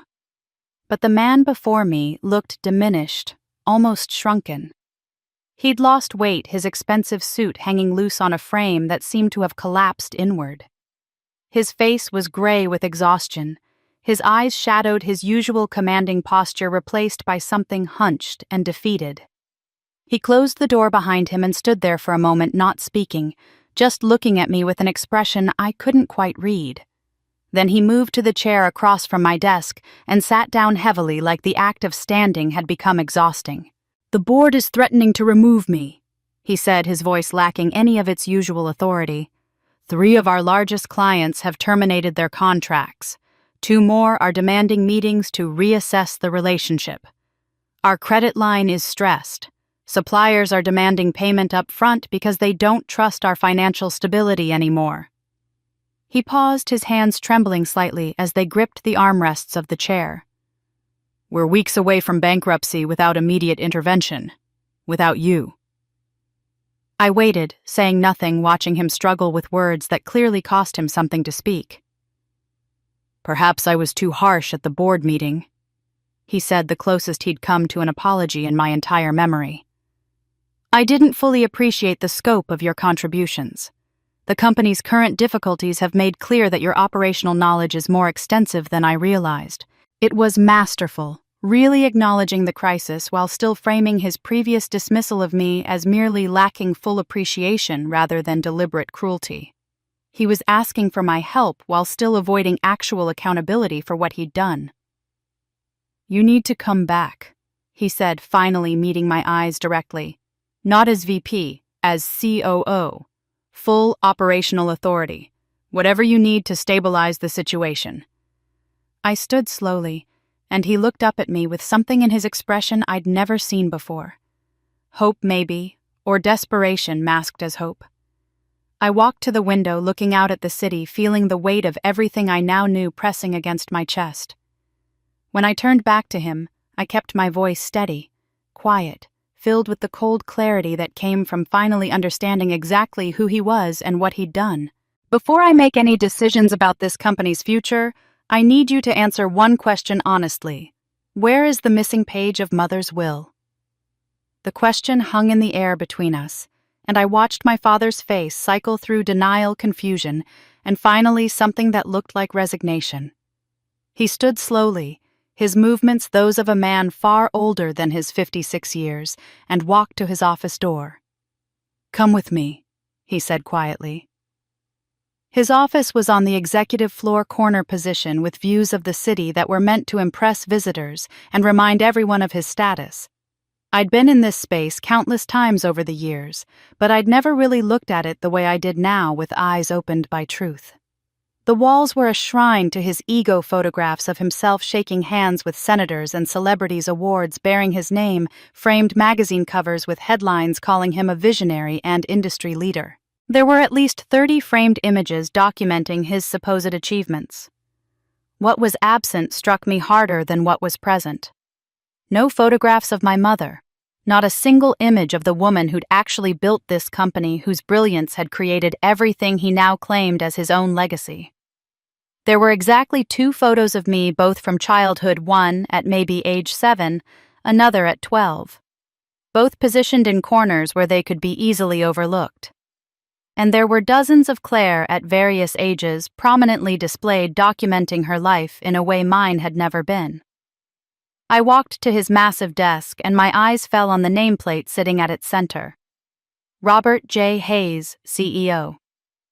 I remembered my mother's nameplate, elegant and simple, that had sat on this same desk when this office had been hers. Elizabeth A. Hayes, Chief Executive Officer. She'd kept it even after the cancer diagnosis, even when she was too weak to come to the office regularly, and after her death my father had replaced it with his own within a week. "Where is the missing page?" I asked, my voice steady, despite the rage building in my chest. He moved to a painting on the wall, an expensive abstract piece that had always seemed out of place with his taste, and removed it to reveal a wall safe. His hands shook as he worked the combination. "I knew you'd find out eventually," he said, not turning to face me. "Gerald was always too loyal to your mother. I should have known he'd kept evidence." "I've seen the will," I said, "the real one. I know about Gerald's legal objection that's been sealed in court records for 21 years. I'm not here asking for information I don't have. I'm here demanding accountability for what you've done." He pulled a single sheet of paper from the safe, yellowed with age but clearly preserved with the same care he'd given to hiding it. When he turned to hand it to me, I saw that he'd aged a decade in the past hour. The confident, commanding presence he'd always projected had collapsed into something broken and pathetic. I took the page and read my mother's final words written in her elegant script just days before her death. The content was devastating in its clarity and foresight. She'd documented Marilyn's pattern of manipulation in detail, the strategic positioning, the calculated availability, the way she'd volunteered for projects that put her in constant contact with my father. She'd noted specific instances of inappropriate behavior conversations that crossed professional boundaries, looks that lasted too long. She'd predicted with terrible accuracy that after her death, Marilyn would move quickly to cement her position, probably using a child as leverage to ensure permanent access to the family. Then came the instructions: Stephanie must be protected from Marilyn's influence at all costs. She is to have no contact with this woman or any child Marilyn brings into the family dynamic. My husband is to serve as trustee only, with no authority to make decisions that could compromise Stephanie's inheritance or expose her to manipulation. Gerald Knox and James Hale are to monitor the situation and intervene if necessary to protect my daughter. I looked up at my father, who'd collapsed into his chair, his face in his hands. "She knew," I said. "She knew exactly what would happen, and she left explicit instructions to protect me. Instructions you completely ignored." "I couldn't read it," he said, his voice muffled. "When I found the will after she died, I read the first page about the inheritance, and then I saw there was more. I started reading the final page, and saw Marilyn's name, saw the warnings, and I was drowning, Stephanie. Your mother was gone, and I was alone with a 10-year-old daughter and a company I barely understood how to run, and Marilyn was there offering comfort, and you chose comfort over honoring your wife's dying wishes." I finished for him. He looked up at me with red-rimmed eyes. "I was trying to protect the family from difficult truths. Your mother was suspicious of everyone at the end, paranoid from pain medication and fear. I thought she was seeing threats that weren't real. She was right about everything," I said, my voice cutting through his excuses. Every single warning she gave you came true. Marilyn did use Claire as leverage. She did infiltrate the family. She has been manipulating you for 21 years. And I did grow up marginalized and overlooked because you were too weak to stand up to her influence." "It wasn't malicious," he said, desperation creeping into his voice.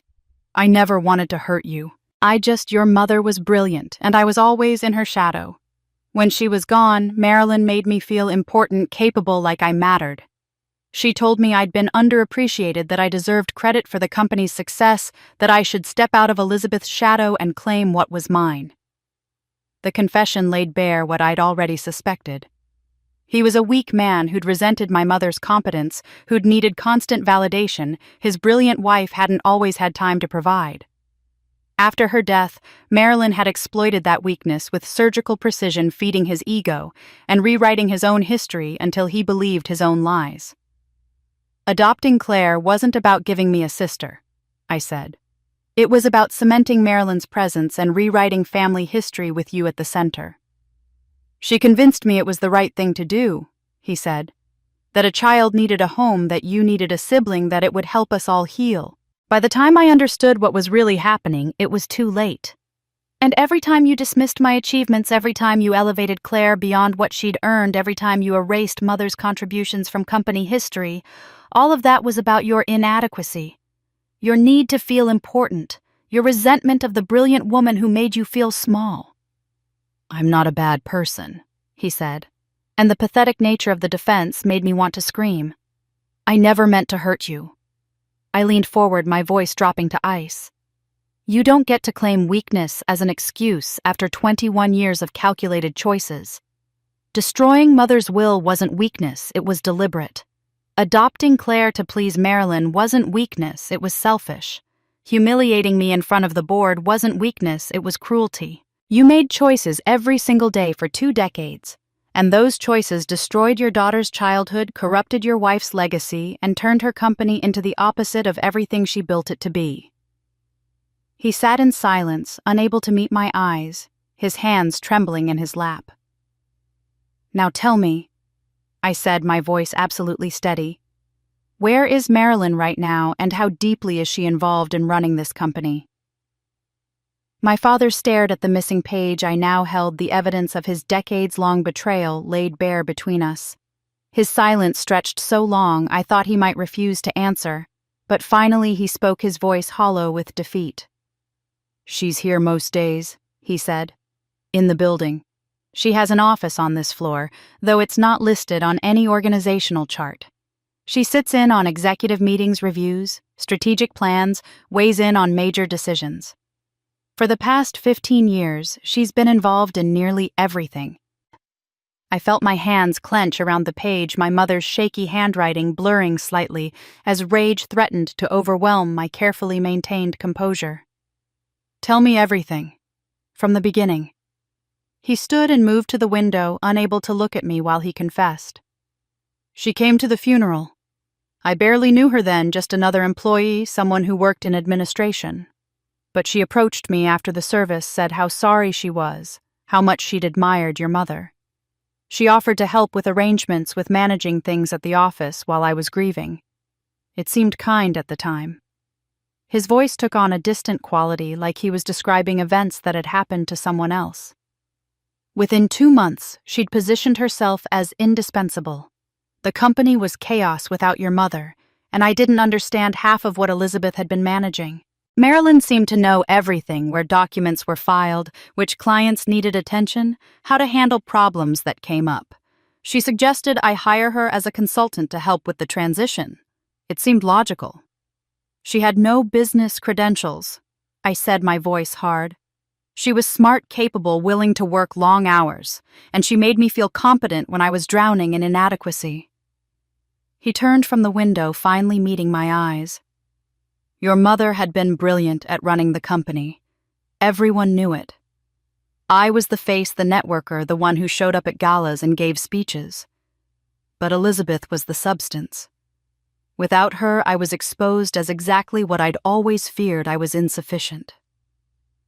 I thought about my mother's letter, her description of my father's weakness and need for constant validation. Marilyn had identified that vulnerability and exploited it with devastating effectiveness. 6 months after the funeral, she told me about Claire, he continued. Said she had a daughter she'd been raising alone, that she was struggling financially, that she wanted better opportunities for her child. She cried when she told me, said she'd never ask for help normally, but she was desperate. She made it seem like I'd be rescuing a child, giving you a sister who could help you through your grief. But really, you were cementing her permanent presence in our family. I didn't see it that way then, he said, though his voice carried no conviction. The adoption gave her legitimacy access, a reason to be involved in every family decision. By the time I understood what was happening, Claire had been my daughter for 5 years.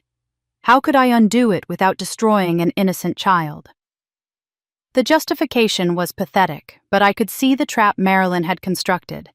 Each step had seemed reasonable in isolation, but together they formed a web my father had been too weak to escape.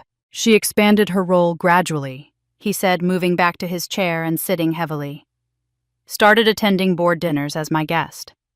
Then executive meetings as an advisor. She convinced me that certain vendors were more reliable, certain partnerships more strategic. I thought she was helping, but every recommendation benefited her personal network. She was building her own power base using company resources. And you let her. I depended on her, he admitted. She made me feel capable of running the company your mother built. She told me I'd been undervalued, that Elizabeth had overshadowed my contributions, that I deserved recognition for the company's success. She rewrote my history until I believed it myself.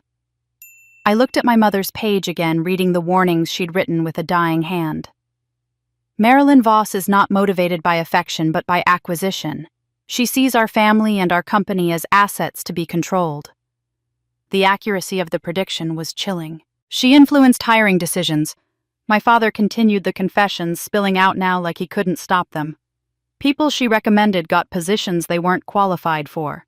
People who questioned her methods found themselves pushed out. She cultivated relationships with board members, their spouses, their families. She positioned herself at the center of every power network in the company, while pushing me to the margins. She convinced me you were a threat, he said quietly. That you resented Claire, that you were planning to leave and start a competing business, that promoting you would reward disloyalty. Every time someone suggested giving you more responsibility, Marilyn was there with reasons why it was a bad idea, and I listened to her instead of seeing what was right in front of me. The scope of the manipulation was staggering. Marilyn had spent 2 decades systematically corrupting everything my mother had built, using my father as her puppet and Claire as her anchor. The company I'd thought I was honoring my mother by staying at had become the opposite of her vision, ruthlessly profit-driven, instead of ethically grounded, focused on appearances, instead of substance, controlled by a woman who'd infiltrated it specifically to claim what she could never build herself. How deeply involved is she in current operations? I asked. She reviews all major contracts. She sits in on client negotiations. She has input on strategic planning, budget allocations, expansion decisions. There's almost nothing significant that happens without her involvement. His voice dropped to barely above a whisper.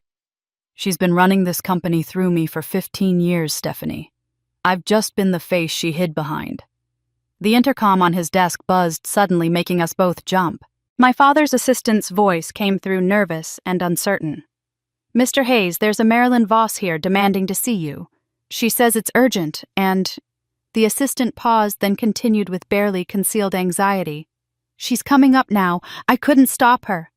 My father's face went pale, all the blood draining from his features in an instant. She has a key card, he said, his voice shaking. Master access to every floor, every office. She's always had access to everything. I stood, my heart pounding, but my mind crystallizing into cold focus. How convenient. I've been wanting to meet the woman who destroyed my childhood. Stephanie, you don't understand what she's like when she's... The office door opened without a knock, and Marilyn Voss walked into the room like she owned it.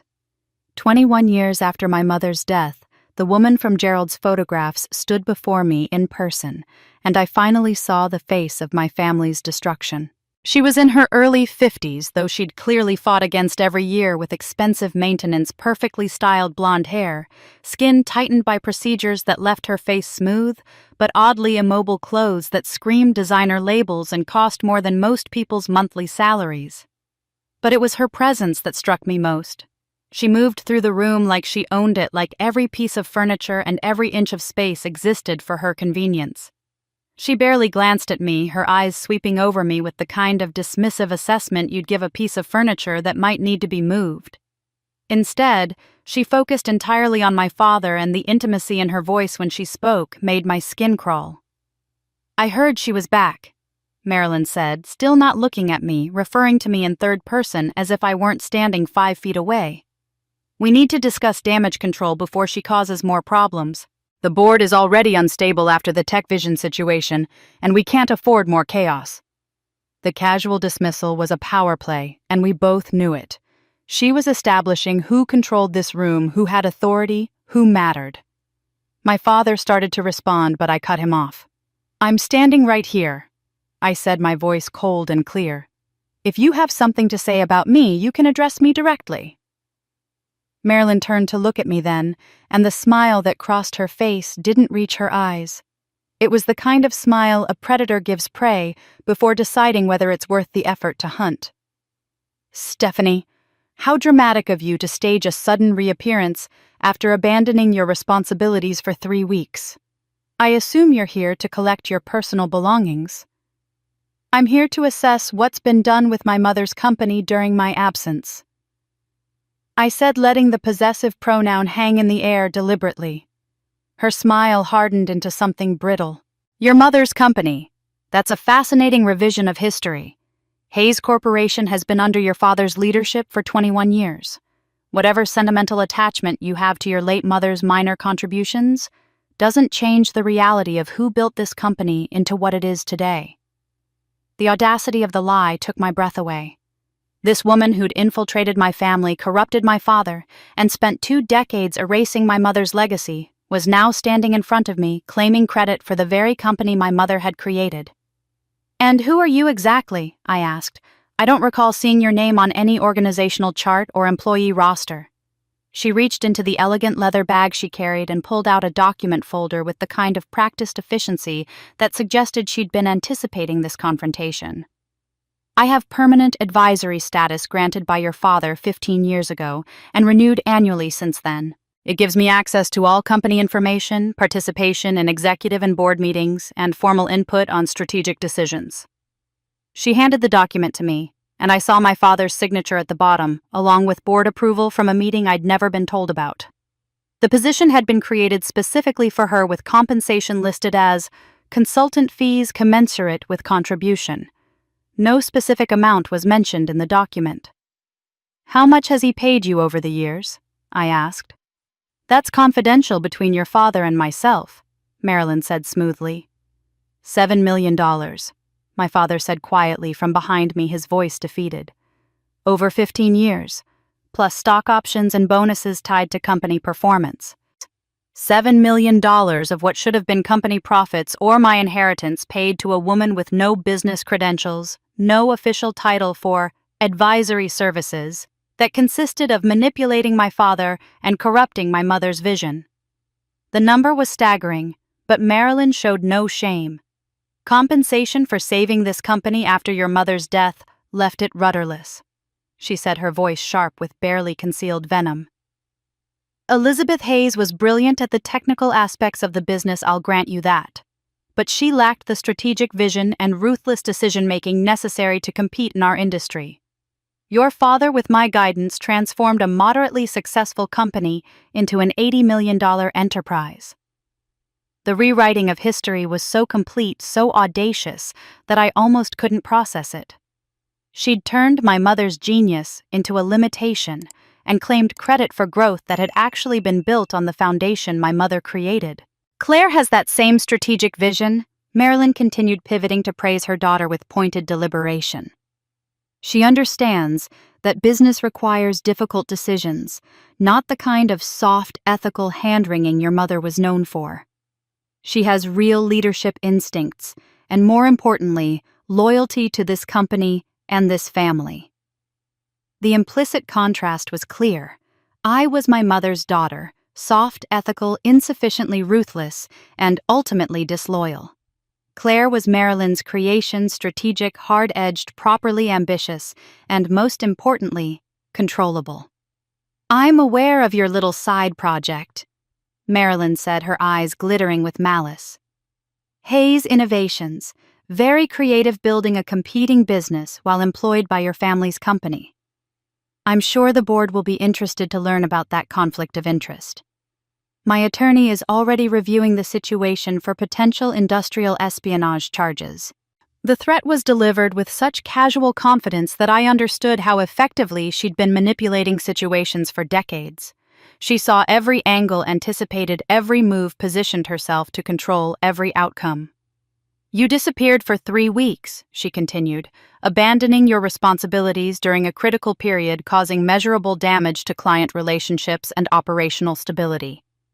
That kind of unreliability disqualifies you from any leadership position. The board understands this, even if your father's misplaced sentimentality clouds his judgment." She pulled another folder from her bag and placed it on my father's desk with a gesture of triumph. "These are the papers formalizing Claire's promotion to CEO, effective immediately. They just need your signature, Robert.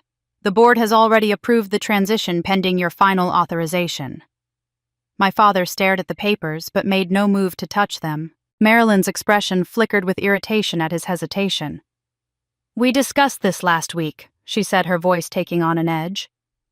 "Claire has proven herself capable during this transition period. She needs the formal authority to make the decisions necessary to stabilize the situation." I watched this exchange with crystallizing clarity.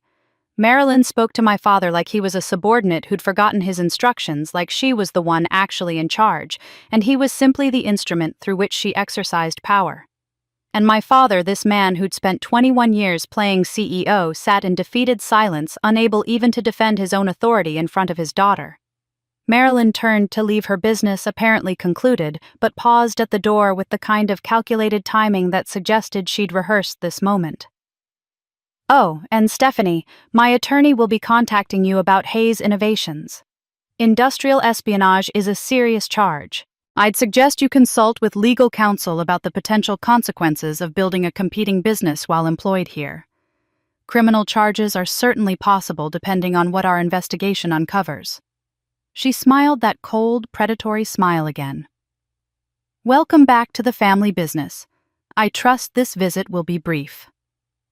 I waited until Marilyn's hand touched the door handle, let her feel the satisfaction of having delivered her threats and established her dominance. Then I spoke with the kind of calm that comes from holding all the cards in a game your opponent doesn't know you're playing. "Before you go, there's something you should know," I said. "I have my mother's original will. The real one dated 1 week before her death, properly witnessed and legally executed. Gerald Knox filed formal objections to my father's fraudulent version within the appropriate legal timeframe, which means the statute of limitations never started running. That objection has been sitting in sealed court records for 21 years, waiting for me to activate it." Marilyn's hand froze on the door handle. She turned slowly, her carefully composed expression cracking just slightly around the edges. "According to the actual legal ownership structure of this company," I continued, my voice steady and cold, "every share, every asset, every intellectual property right belongs to me, held in trust until I met specific conditions, which I have. Which means every consulting fee paid to you, every decision made by my father, every transfer of authority to Claire has been made with my assets without my authorization. That's called theft, Marilyn. And it's been happening for 21 years. The color drained from her face, but she recovered quickly, her expression hardening into something ugly. "That's a creative fantasy, but you can't prove—" "I can prove everything," I said, pulling my own folder from my briefcase. I'd spent the weekend preparing for this moment, working with Marcus Hale to compile documentation that would dismantle every lie Marilyn had built her power on. These are internal emails from the past 5 years where you gave direct orders to employees despite having no official authority to do so. Here's financial analysis showing your consulting fees exceeded the total compensation of our actual executives in multiple years.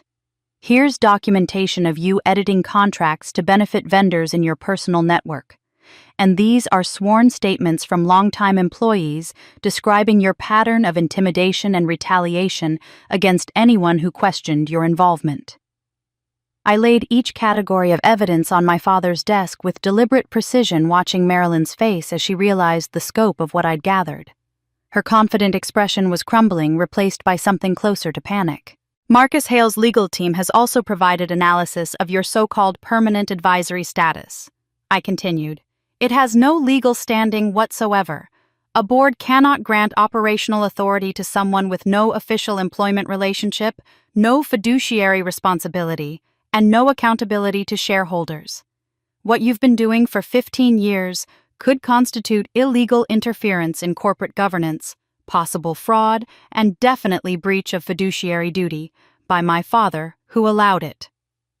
You can't prove any of this would hold up in court, Marilyn said, but her voice lacked its earlier certainty.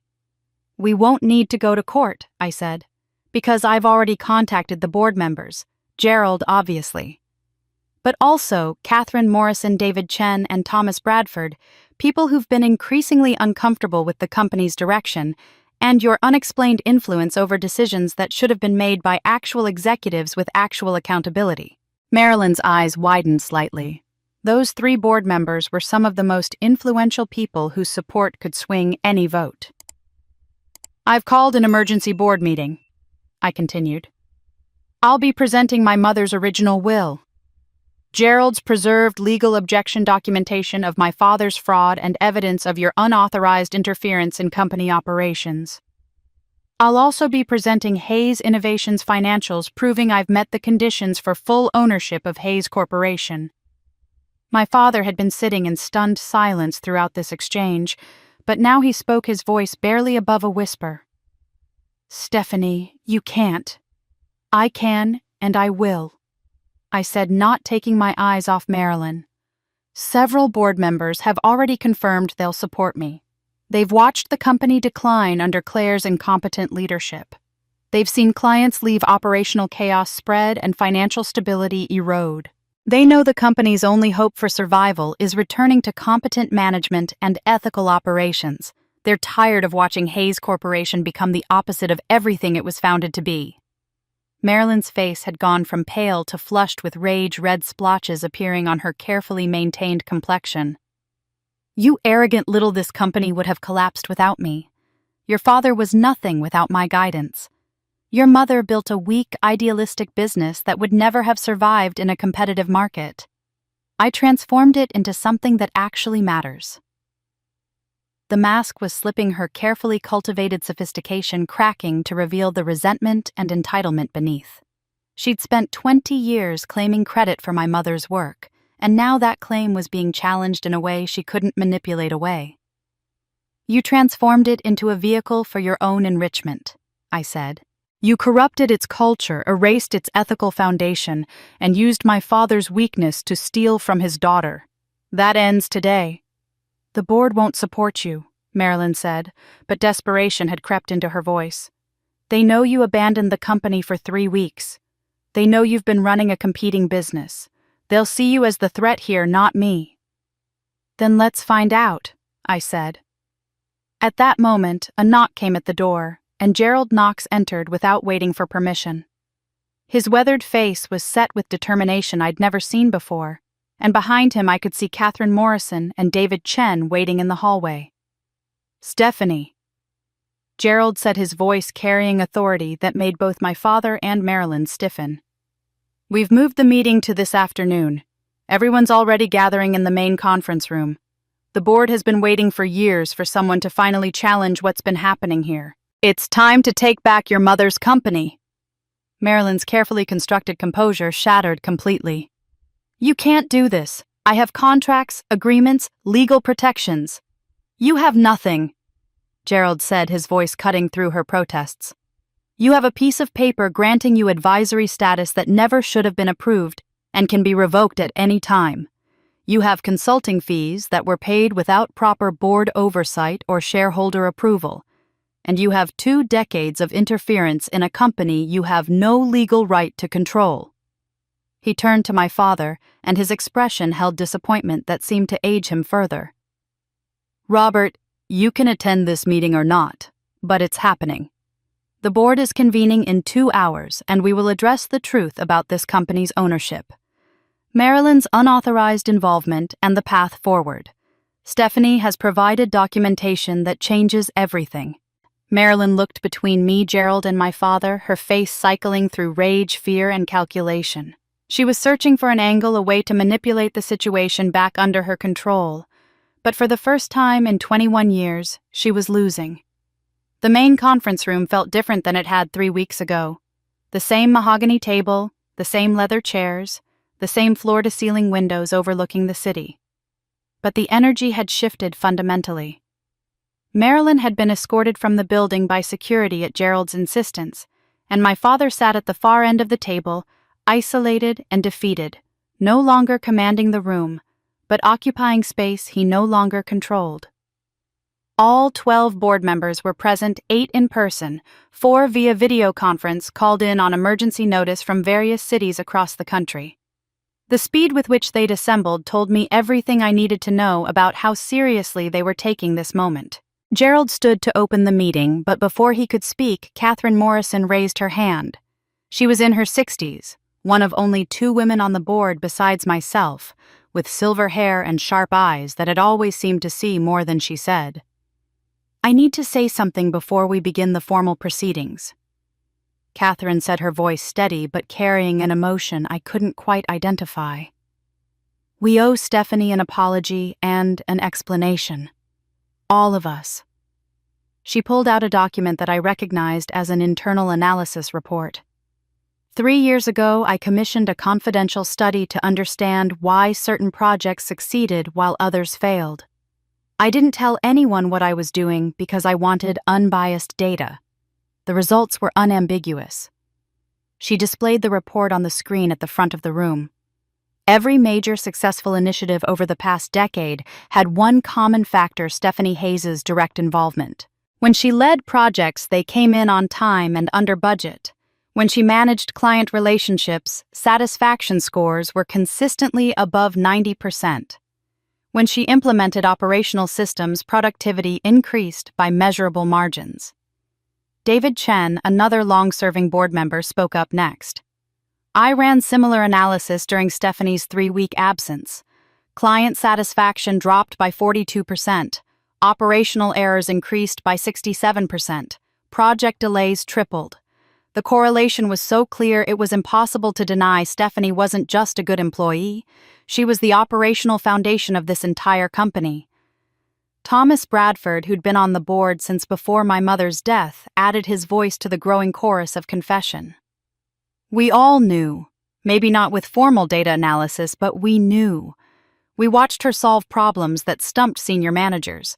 We saw her stay late when everyone else went home. We received grateful emails from clients praising her specifically, even when the official project lead was someone else. One by one, board members shared their own observations, building a picture of collective knowledge that made my chest tight with anger and validation. They'd all known.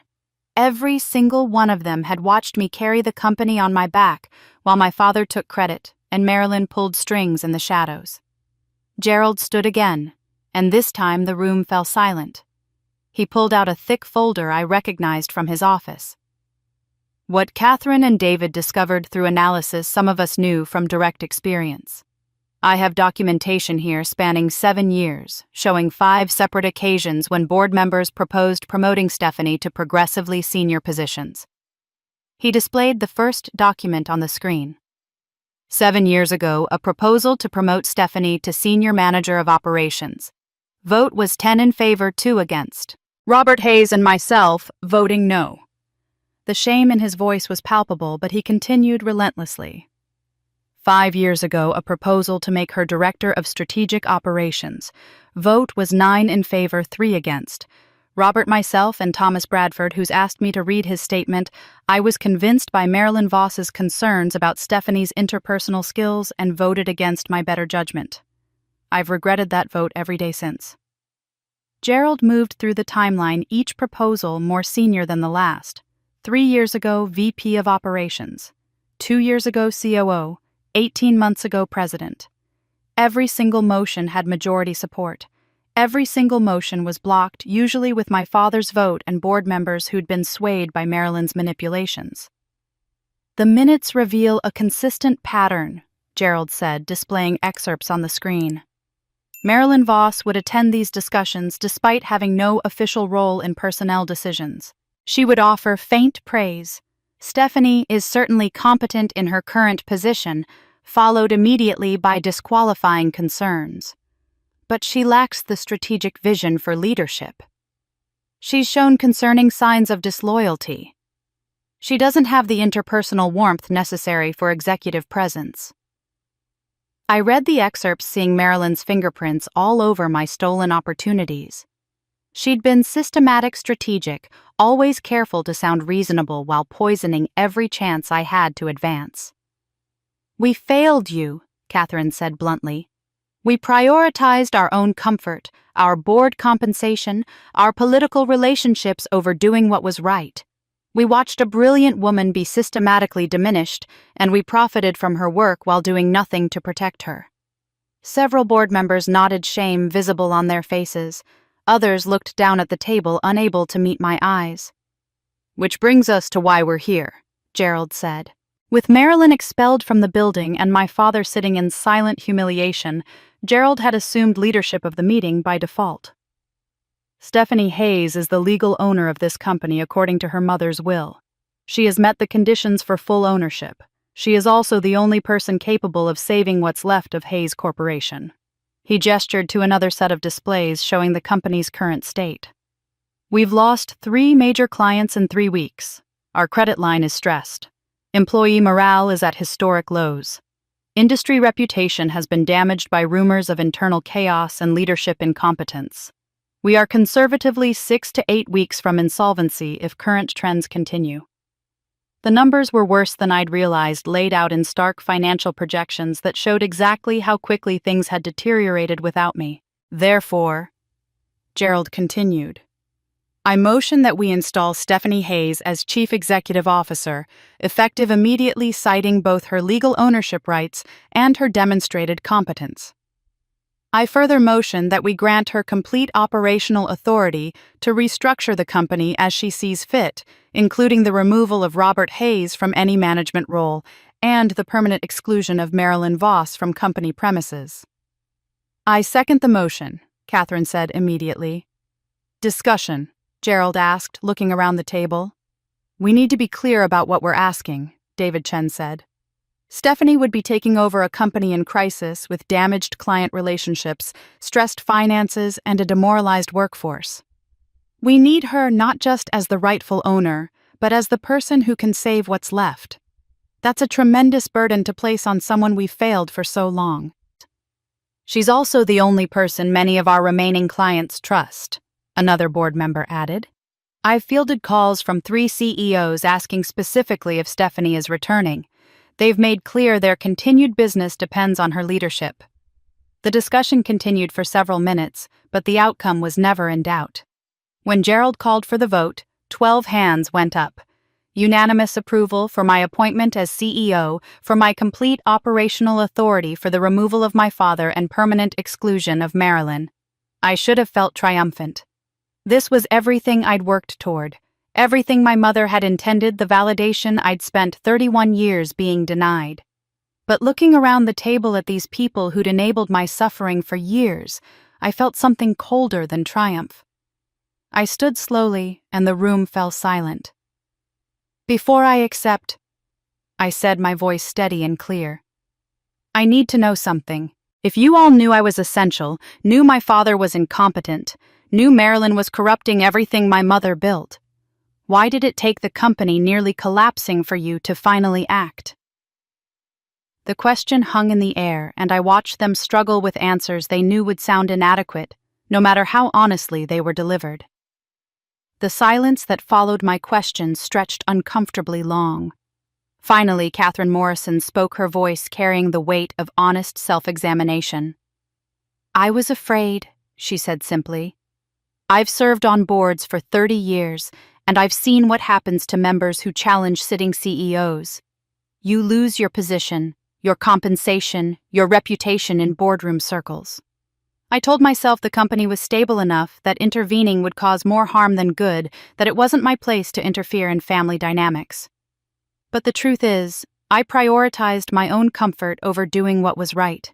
Thomas Bradford cleared his throat, his weathered face creased with shame. "I engaged in willful blindness. I saw the warning signs: Marilyn's inappropriate influence, your father's poor decisions, your obvious competence being ignored. But I convinced myself things would work out, that the company would muddle through, that someone else would step up and address the problems. I underestimated how bad things would get, and by the time I recognized the severity, the patterns were so entrenched I didn't know how to challenge them." David Chen spoke next, his voice quiet but honest. "I was a coward. I knew what was happening was wrong. I knew you were being diminished unfairly, but confronting it would have required courage I didn't have.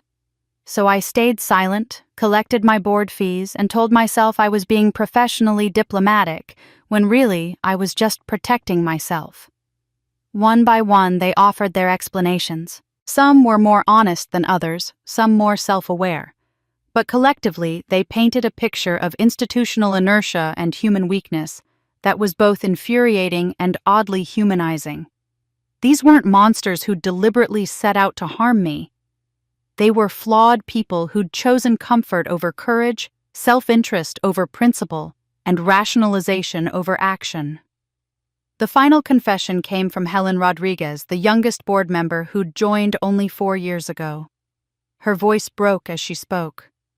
"I saw you being treated the way I was treated early in my career.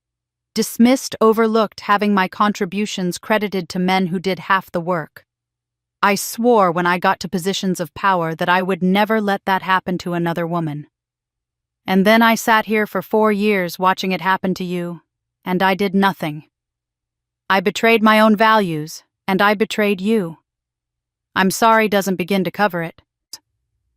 Their collective honesty was painful to hear, but it gave me something I hadn't expected: a clear-eyed understanding of how systems perpetuate injustice, not through malice but through the accumulated silence of people who know better but choose comfort. "I need time," I said finally. "Time to think about what accepting this role would mean." Gerald nodded. "Take the afternoon. We'll reconvene at 4 o'clock for your decision." I left the conference room and found myself walking not to my office, but to the one place I'd avoided for years, my mother's old office on the executive floor. My father had kept it preserved exactly as she'd left it, the furniture and books and decorations untouched for 21 years. I'd always thought it was creepy, this shrine to a dead woman, but now stepping inside I wondered if it had been guilt or genuine love that made him maintain it. I sat in her chair, an elegant leather piece that fit my frame the same way it must have fit hers. Her bookshelves held volumes on business strategy, ethics, in leadership, sustainable technology.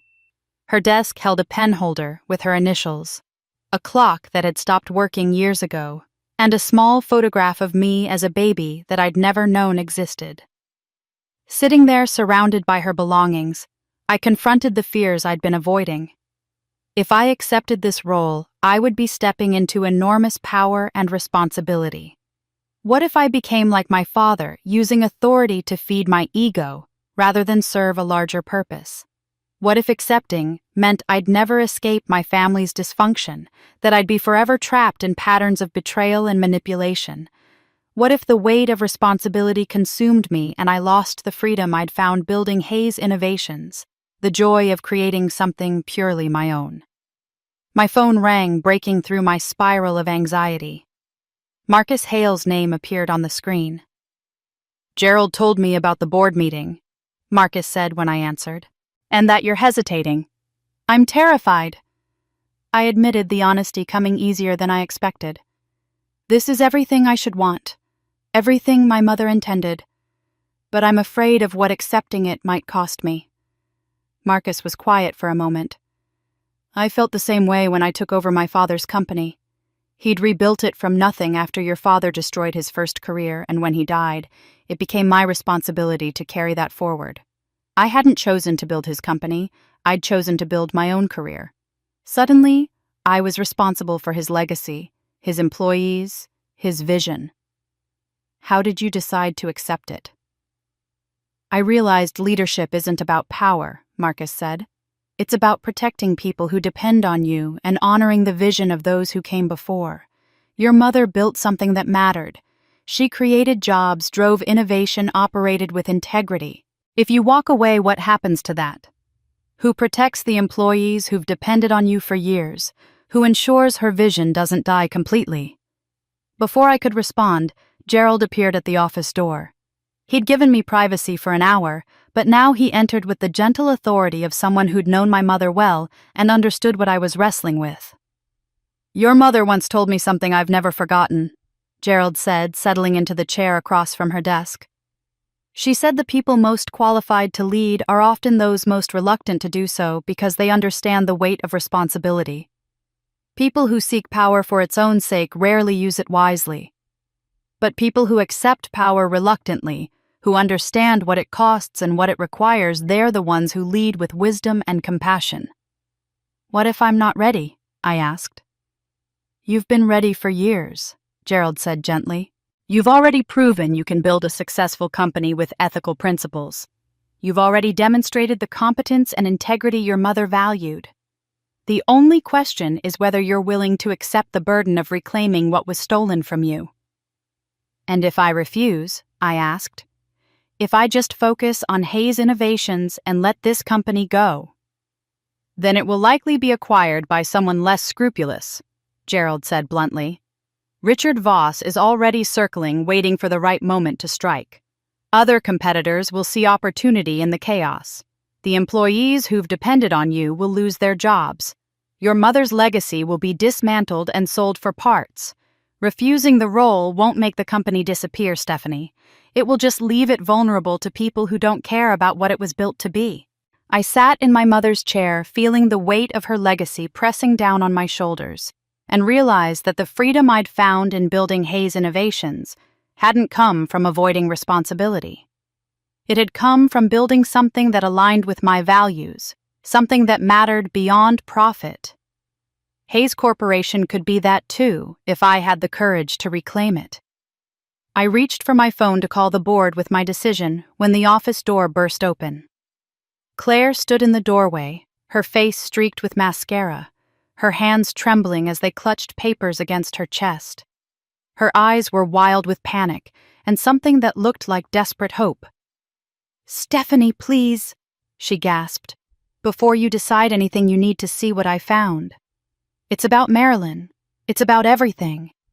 And I think I've been helping her destroy us all." Claire stumbled into the office, and I saw immediately that this wasn't the polished, confident woman who'd smirked at my humiliation 3 weeks ago. This was someone who'd been shattered, her designer clothes rumpled, her perfect makeup destroyed by tears, her hands shaking so violently the paper she held rattled audibly. "I've been going through Marilyn's office," she said, her voice breaking, "looking for anything that might help, that might explain why everything fell apart so quickly. I thought if I could find something, maybe I could fix it. Maybe I could prove I was capable of—" She stopped, tears streaming down her face. "But what I found, Stephanie. God, what I found." She spread financial documents across my mother's desk with trembling hands. "These are payments categorized as consulting fees and advisory services. Millions of dollars over the past 15 years paid to shell companies. When I trace the accounts, they all connect back to Marilyn. She's been siphoning money systematically, hiding it in layers of corporate structures that Dad never questioned." I studied the documents, seeing the pattern Claire had uncovered. The amounts were staggering, far more than the $7 million my father had admitted to. "But that's not the worst part," Claire continued, pulling out printed emails. I found correspondence between Marilyn and someone named R. Voss. They're discussing the timeline for full acquisition and removing remaining obstacles. Stephanie, the company's collapse wasn't just mismanagement or my incompetence. It was deliberate sabotage. Marilyn has been intentionally destroying Hayes Corporation. The emails were damning, discussing strategies to alienate clients, damage vendor relationships, and create operational chaos. Everything that had fallen apart during my absence had been orchestrated. Claire's face crumpled completely. I helped her. She'd tell me to change contract terms or cancel meetings or reorganize departments, and I did it. I thought she was teaching me, guiding me, but she was using me to destroy everything. And I was too stupid to see it. Why? I asked, my voice harder than I intended. Why did you follow her instructions without questioning? Claire's hands went to her face, muffling her words. Because she threatened me. She said if I didn't do exactly what she told me, she'd reveal the truth about my biological parents, things she said would destroy me. She said she'd make sure I was exposed as a fraud, that everyone would know I didn't belong in this family. I was terrified of losing the only place I'd ever belonged, even if that place was built on lies. The admission hung in the air between us, and I saw Claire not as the smirking competitor who'd stolen my childhood, but as another of Marilyn's victims, groomed, manipulated, and controlled from birth. There's more, Claire said, reaching into her pocket. She pulled out an old key attached to a tag with an address I recognized: this office. I found this hidden in a file in Marilyn's desk marked Confidential Elizabeth Hayes. I didn't understand why she'd have anything related to your mother, but the address led me here. She walked to my mother's desk and knelt beside it, running her fingers along the underside until she found something I'd never noticed, a nearly invisible seam in what appeared to be solid wood. She inserted the key into a lock so cunningly concealed it was invisible, unless you knew exactly where to look. The drawer opened to reveal a leather-bound journal I'd never known existed. Claire lifted it with reverent care and handed it to me with shaking hands. I read it, she whispered. I know I shouldn't have, but I couldn't stop. Your mother, she knew everything. She saw Marilyn's manipulation. She predicted what would happen. And Stephanie, she wrote about me. I opened the journal to pages Claire had marked with trembling fingers. My mother's handwriting, growing progressively shakier as her illness advanced, filled pages with observations about Marilyn's calculated behavior. Concerns about my father's vulnerability and fears for what would happen after her death. Then I found the entries about Claire. They began 9 months before my mother died. Observations from company events where Marilyn had brought a young child, Claire barely 4 years old at the time. I saw Marilyn Voss at the holiday party with a little girl she introduced as her daughter. My mother had written, "The child is beautiful, but carries herself with a wariness no 4-year-old should have. She watches Marilyn constantly seeking approval that comes only when she performs correctly. My heart breaks for this innocent child being shaped into a tool for her mother's ambitions. If my worst fears come true and Robert allows Marilyn to infiltrate our family through this child, I pray that someday Stephanie will see past the manipulation to recognize her as a fellow victim rather than an enemy." I looked up at Claire, who was crying silently. "She saw you as a victim," I said quietly. "She saw me more clearly than Marilyn ever did," Claire whispered. "Your mother wrote about hoping we'd be sisters someday. Real sisters, not just pawns in Marilyn's game. Reading that, knowing she wanted better for both of us, it broke something in me." Claire sat down heavily in the chair across from me, her entire body shaking. "I've been jealous of you my entire life, but not for the reasons you think. Not because you were smarter or more competent, because you had something I never did: independence. Strength. The ability to walk away from people who hurt you. Marilyn crushed all of that in me before I was old enough to know I had it." "Claire." "I don't want your forgiveness," she said quickly. "I know I contributed to your suffering. I know my actions hurt you, even if I was being manipulated. But I want to help expose what Marilyn's done, even if it means destroying my own position in this family. Even if it means facing whatever she threatened to reveal about me. I can't keep being her tool."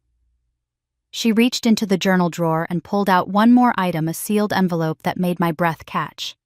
The label read, "For investigation, Richard Voss connection." "Who is Richard Voss?" I asked, staring at the name. "And why would my mother be investigating him?" I broke the seal on the envelope with hands that had started trembling. Inside were pages of my mother's notes, dated from the months before her death, documenting an investigation she'd conducted with the same meticulous attention to detail she'd brought to everything. Richard Voss had approached Hayes Corporation 28 years ago when the company was only 5 years old, small but growing rapidly vulnerable in the way young companies always are. He'd proposed a merger that would have given him majority control while providing capital for expansion. On paper, it looked like a smart strategic move. My mother, serving as COO while pregnant with me, had investigated his background as part of standard due diligence. What she'd discovered made her blood run cold. Richard Voss's previous companies had extensive records of fraud, environmental violations, worker exploitation, and regulatory violations. He'd been investigated multiple times, settled lawsuits quietly, and left a trail of destroyed businesses and damaged communities behind him. She hadn't just rejected the merger. She'd reported her findings to regulatory authorities, triggering investigations that cost Richard millions in fines and settlements. His reputation in the industry was permanently damaged. Several of his companies collapsed under regulatory scrutiny, and business partners distanced themselves from the taint of his practices. "Your actions have consequences," Richard had written in a letter my mother had preserved. "You've made a powerful enemy, Elizabeth Hayes.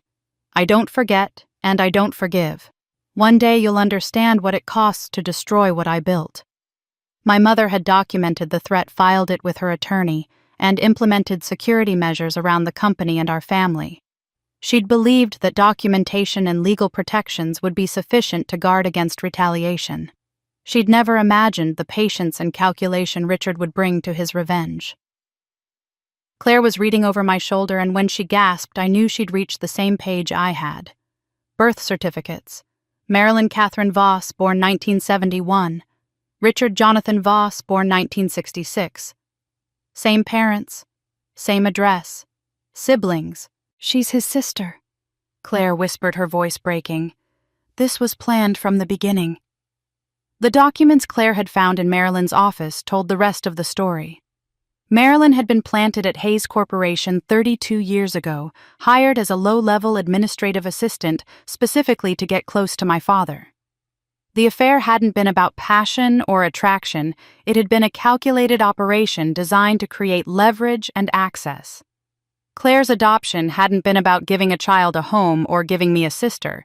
It had been about embedding Marilyn permanently into the Hayes family structure, ensuring she could never be completely removed, always having a reason to be involved in family and business decisions. Every piece of advice Marilyn had given over 2 decades, every decision she'd influenced, every relationship she'd damaged, had served a single purpose: weakening Hayes Corporation so Richard could eventually acquire it for a fraction of its value. They'd been playing a 30-year game, and they'd been winning. "There's more," Claire said quietly, pointing to entries from my mother's final months. The handwriting was increasingly shaky, the observations darker. My mother had become suspicious of Marilyn's true motives after years of watching her manipulate my father. She'd started documenting strange coincidences that she couldn't quite explain, but felt were important to record. Marilyn's presence increased dramatically after the cancer diagnosis. She volunteered to help with medical appointments, asked detailed questions about treatment protocols, showed unusual interest in which doctors my mother was seeing. She cultivated my father during his most vulnerable moments, always present during the worst days, always offering comfort that came with subtle suggestions about business decisions. Marilyn recommended I switch oncologists, my mother had written 3 months before her death. She said her friend's mother had better results with Dr. Patterson at Metropolitan Hospital. "Robert is encouraging me to make the change. I don't understand why she's so invested in my medical care." 2 months before her death. Marilyn brought me supplements she says helped her aunt during cancer treatment. "Robert insists I take them." I've started to feel worse since beginning the new regimen, but my doctors say that's normal disease progression. 6 weeks before her death. Something is wrong. The timeline doesn't match what my doctors predicted. I'm declining faster than expected. Marilyn is here constantly now, always helpful, always concerned. I've asked Robert to limit her access, but he refuses, says I'm paranoid from pain medication. The journal's final entry was dated 3 weeks before her death.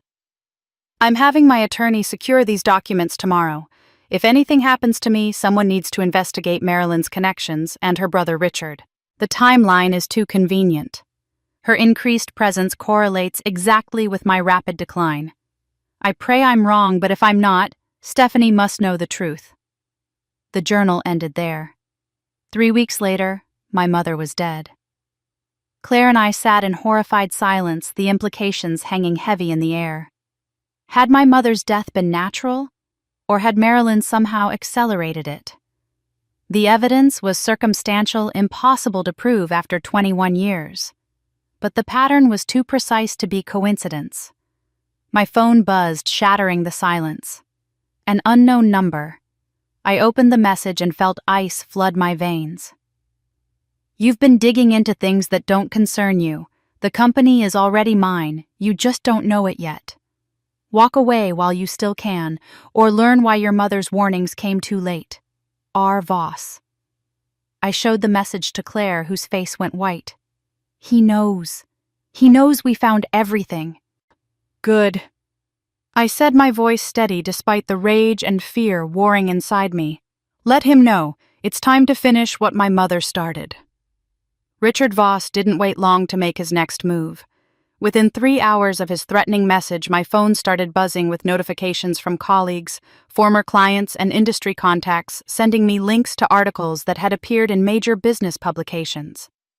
The first was in Business Insider, Hayes Corporation Insider Questions, Stability of Potential CEO. The article cited anonymous sources describing my unexplained 3-week disappearance during a critical period, and my suspicious sudden return coinciding with the company's near collapse. It painted me as erratic, unreliable, possibly suffering from mental health issues that made me unfit for leadership.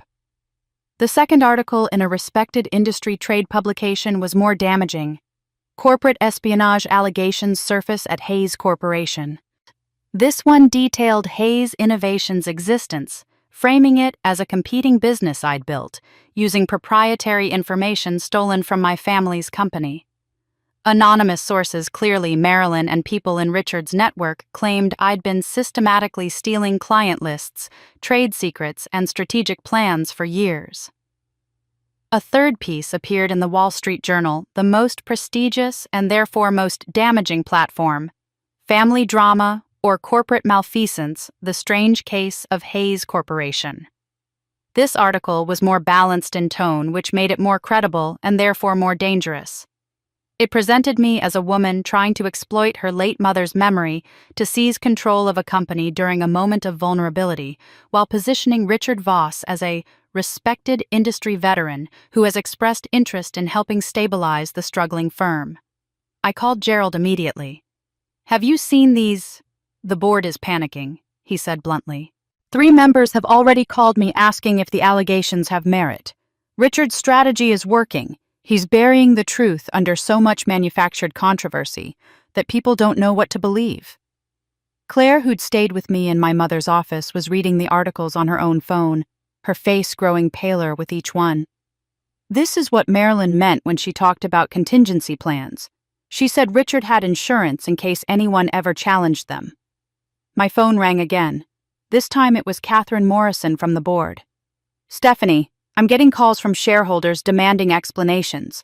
There's going to be an emergency shareholder meeting tomorrow morning. They're calling for your CEO appointment to be suspended pending investigation of these allegations." "The allegations are fabricated," I said, trying to keep my voice steady. "I believe you," Catherine said. "But belief isn't enough when shareholders are threatening lawsuits and the media is creating doubt about the company's governance. We need something concrete to counter these attacks, and we need it fast." The attacks continued throughout the afternoon. More anonymous sources came forward with claims that I'd been difficult to work with, that I'd taken credit for others' work, that my operational competence was exaggerated by people trying to undermine my father. Former employees, people I recognized as individuals Marilyn had fired over the years for various infractions, were suddenly giving interviews describing me as vindictive and incompetent. Then, the most devastating blow arrived via email from Richard's attorney. It was addressed to the entire board with copies to major shareholders and somehow to several journalists. The email contained evidence of financial impropriety documents purporting to show that I'd embezzled company funds over the past 5 years, funneling money into Hayes Innovations through fraudulent consulting contracts and inflated expense reports. I opened the documents with Gerald looking over my shoulder, and my blood ran cold. They were sophisticated forgeries using real company letterhead, authentic-looking signatures, and transaction records that would take weeks of forensic accounting to definitively disprove. In the meantime, they provided exactly the kind of criminal allegation that would block my CEO appointment and destroy any credibility I had with the board. "These are completely fabricated," I said, my voice shaking with rage. "Every single transaction listed here is fiction." "I know," Gerald said grimly, "but proving that will take time we don't have." This is Richard's strategy. Bury you under allegations that are plausible enough to create doubt, knowing that by the time you disprove them, the damage will be permanent. 2 hours later, Richard's attorney sent another email, this one containing a formal acquisition offer. Voss Industries proposed to purchase Hayes Corporation immediately for 30 cents on the dollar of its current valuation. The offer framed itself as a rescue mission. Richard Voss, out of respect for the industry and concern for Hayes Corporation's employees, was willing to acquire the troubled company despite the serious governance issues and potential criminal liability that had recently come to light. The email outlined the alternative to accepting the offer: prolonged litigation over the fraud allegations, regulatory investigations into corporate governance failures, and media scrutiny that would destroy what remained of the company's reputation and client base. Richard's lawyer estimated these challenges would drain the company's remaining resources within months, leaving it worthless. The offer came with a 48-hour deadline. The board had until Wednesday at noon to accept or face the consequences. Gerald's phone was ringing constantly with board members demanding emergency meetings, shareholders threatening lawsuits, and journalists seeking comment on the scandal. The company's stock price, already depressed from the operational chaos of recent weeks, dropped another 15% within hours of the articles appearing. Claire sat in stunned silence, finally understanding the scope of what we were facing. "He's been planning this for years. Every move Marilyn made, every decision she influenced, it was all building toward this moment. They've been systematically positioning the company for a hostile takeover disguised as a rescue." My phone rang again. Marcus Hale. I answered, desperate for any ally in the chaos. "Richard's made a mistake," Marcus said without preamble. "He's so confident in his media strategy, so sure he's already won, that he's gotten careless. I have people inside his organization, former employees who left because they couldn't stomach his methods. They just sent me something." "What?" "Documentation of his conspiracy with Marilyn going back 25 years. Emails, financial transactions, strategic planning documents. Proof that everything, the affair, Claire's adoption, Marilyn's infiltration, the operational sabotage, was coordinated by Richard as revenge for what your mother did to him 3 decades ago." Hope flared in my chest. That could expose everything. "It would," Marcus confirmed. "But Stephanie, using this information means going to war publicly. Richard will fight back with everything he has. The media battle will get uglier. He'll make more allegations, probably drag your mother's reputation through the mud. Are you ready for that? Because once we start, there's no going back." I looked at Claire, at Gerald, at my mother's journal still open on the desk. I thought about my mother spending her final months documenting threats she couldn't fully prove, trying to protect a daughter who wouldn't read her warnings for 21 years. "I'm ready," I said. Tell me what we need to do.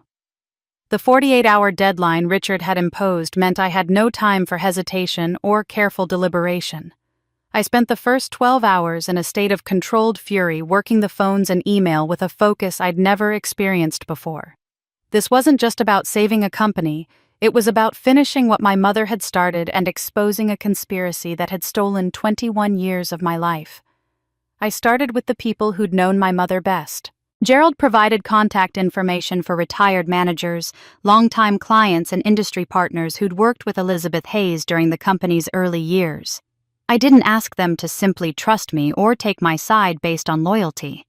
Instead, I sent each one a carefully compiled package of evidence: my mother's journal entries, documentation of Marilyn and Richard's connection, proof of the systematic sabotage, and the original will that established my rightful ownership. The response exceeded anything I'd hoped for. Margaret Chen, who'd served as VP of Operations under my mother before retiring 8 years ago, called within an hour. I always knew something was wrong after Elizabeth died. The company's culture changed completely. Now I understand why. I'll testify to anything you need what the company was like under your mother's leadership, how things deteriorated, what Marilyn's interference looked like from the inside. Thomas Rivera, a client who'd worked with my mother for 15 years before his retirement, sent an email offering to make a public statement. Your mother was the most ethical business leader I ever encountered. If her daughter is fighting to restore what she built, I'll support that fight publicly. One by one, former employees volunteered testimony about Marilyn's manipulation tactics, her pattern of intimidation, and the fear that had kept them silent. Long-term clients who'd left during the recent crisis agreed to return if I took leadership, some offering to make their commitments public immediately to counter Richard's narrative that the company was beyond saving. Industry veterans who'd respected my mother reached out, offering endorsements, willing to stake their own reputations on defending mine. The coalition building itself was overwhelming, not because I'd asked for favors, but because I'd presented evidence that made the truth undeniable. Working with Marcus, I deployed Hayes Innovations as a strategic shield against Richard's assault. We offered temporary service contracts to Hayes Corporation's key clients, ensuring continuity regardless of what happened to the family company's legal structure. It was a risky move that could be interpreted as exactly the kind of conflict of interest Richard was accusing me of, but it served a critical purpose, demonstrating that I had the resources and capability to protect client relationships even under attack. The strategy worked better than expected. Within 18 hours, 3 major clients publicly announced they would only work with Hayes-affiliated companies if I was in leadership. Their statements explicitly rejected any scenario where Richard Voss acquired control, citing concerns about his business practices and expressing confidence in my integrity based on years of working relationship. The announcements effectively blocked Richard's acquisition plan by making clear the company's most valuable assets, its client relationships, would evaporate under his ownership. I was reviewing financial projections with Marcus when my assistant buzzed to say someone was here to see me. She doesn't have an appointment, but she says it's urgent, and Marcus Hale sent her. The woman who entered my office was in her early 30s, professionally dressed, carrying a leather briefcase that looked expensive but well used. She had dark hair pulled back in a neat bun, sharp, intelligent eyes, and something about her presence that felt immediately familiar, though I was certain we'd never met. Victoria Morgan, she said, extending her hand with a firm, confident grip. Legal consultant specializing in corporate fraud and family business disputes. Marcus suggested I reach out. He thought I might be able to help with your current situation. Marcus didn't mention sending anyone, I said, though something in her directness made me trust her more than her sudden appearance warranted. He probably wanted you to make your own assessment rather than accepting my credentials on his recommendation alone. She pulled out documentation showing impressive qualifications, degrees from top law schools, successful cases involving corporate malfeasance, specialization in exactly the kind of complex family business dispute I was facing. Why would you want to help pro bono? I asked. Cases like this are lucrative for consultants. Victoria's expression shifted slightly, revealing something personal beneath the professional veneer. Let's just say I have personal reasons for wanting to see justice served in cases where powerful men exploit family relationships for profit. I understand what it's like to be erased from a family you were born into. The phrasing struck me as oddly specific, but before I could probe further, she'd opened her briefcase and begun laying out legal strategy with the kind of comprehensive understanding that suggested she'd been studying my case for far longer than the few hours since Marcus might have contacted her. "Richard's counting on you to respond defensively," Victoria said, spreading documents across my desk. "He expects you to deny allegations, hide behind lawyers, engage in the kind of he said, she said that benefits whoever controls the media narrative. We're going to do the opposite. Which is complete transparency. We call a press conference for tomorrow morning, present all the evidence publicly, and let the truth speak for itself. Your mother's journal, the documentation of Richard and Marilyn's conspiracy, proof of the sabotage, testimony from employees and clients. We don't ask people to trust you, we show them why they should." And the strategy was bold to the point of recklessness, but something about it felt right. My mother had operated with radical transparency and integrity. Fighting Richard with the same tactics he was using would be betraying everything she'd stood for. "There's risk," Victoria continued. "Richard will respond viciously. He'll make more allegations, probably attack your mother's reputation directly. The media circus will intensify before it resolves. But transparency is your greatest weapon, because everything he's built is lies. Lies can't survive in direct sunlight." I studied her face, trying to place the familiarity that nagged at me. "Why do I feel like I know you?" She smiled slightly, an expression that didn't quite reach her eyes. "Maybe we're more connected than you realize. But that's a conversation for after we win this fight." Before I could press further, her expression turned serious. "There's something else you need to know. According to my sources, Richard's meeting with someone tomorrow morning. Someone inside your company who's been feeding him information all along. We have a mole, Stephanie, and we need to identify them before the press conference." The revelation hit me like ice water. "Who?" "I don't know yet, but we have 24 hours to find out, because if we expose Richard's conspiracy while someone inside is still feeding him information, we'll be vulnerable to countermoves we can't anticipate." Part 22. The Storm and the Shield. The press conference was scheduled for 10 o'clock the following morning, which gave us less than 18 hours to prepare. Victoria worked through the night organizing evidence, coordinating with Marcus about media logistics, and coaching me on how to present information with maximum impact. By dawn, I was exhausted but focused, running on adrenaline and the fierce determination to finish what my mother had started. The venue was packed, journalists from major publications, industry analysts, even camera crews from national news networks. Richard's media assault had made this story significant enough to draw serious attention. Victoria had insisted on live streaming, saying transparency meant letting everyone see the truth simultaneously, unfiltered by selective editing or biased reporting. I stood at the podium looking out at the sea of faces and cameras and felt my mother's presence as clearly as if she were standing beside me. I began not with defensiveness, but with clarity. "My name is Stephanie Hayes, and I'm here to tell you the truth about Hayes Corporation. My mother, Elizabeth Hayes, who founded it, and a conspiracy that has been destroying her legacy for 21 years. I presented the evidence, methodically addressing each of Richard's fabricated accusations with documentation that demolished his lies. I showed financial records proving I'd never embezzled a single dollar, highlighted by independent audit Victoria had arranged overnight. I presented testimony from actual longtime employees describing my competence and dedication, contrasting their voices with the disgruntled former workers Richard had paid to lie. Then I revealed Hayes Innovations' founding documents, showing it was built entirely with my own capital, using no proprietary information from the family company. I explained how I'd worked nights and weekends for 10 years to prove I could succeed independently without validation or support from anyone. But the most powerful moment came when I presented my mother's original will. I explained how my father had buried it, how Gerald had filed legal objections that preserved my claim, and how every decision made with company assets for 21 years had been theft from my inheritance. My father wasn't just weak, I said, my voice steady despite the emotion threatening to overwhelm me.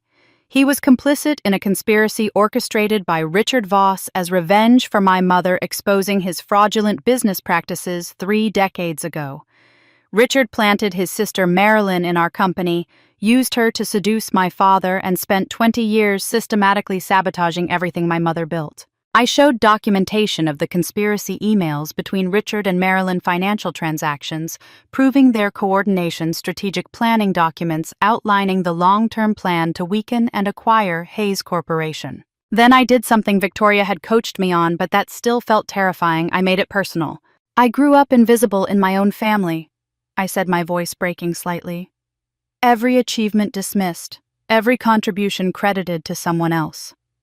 I spent 31 years trying to earn love from a father who'd been manipulated into seeing me as an obstacle rather than a daughter. I watched my mother's legacy be erased.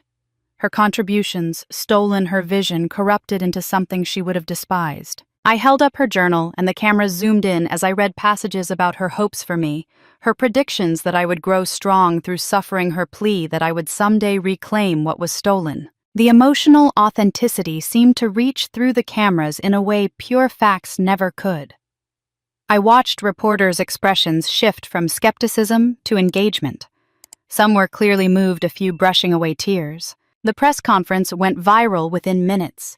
Social media exploded with support, the hashtag Stephanie Hayes trending nationally within an hour.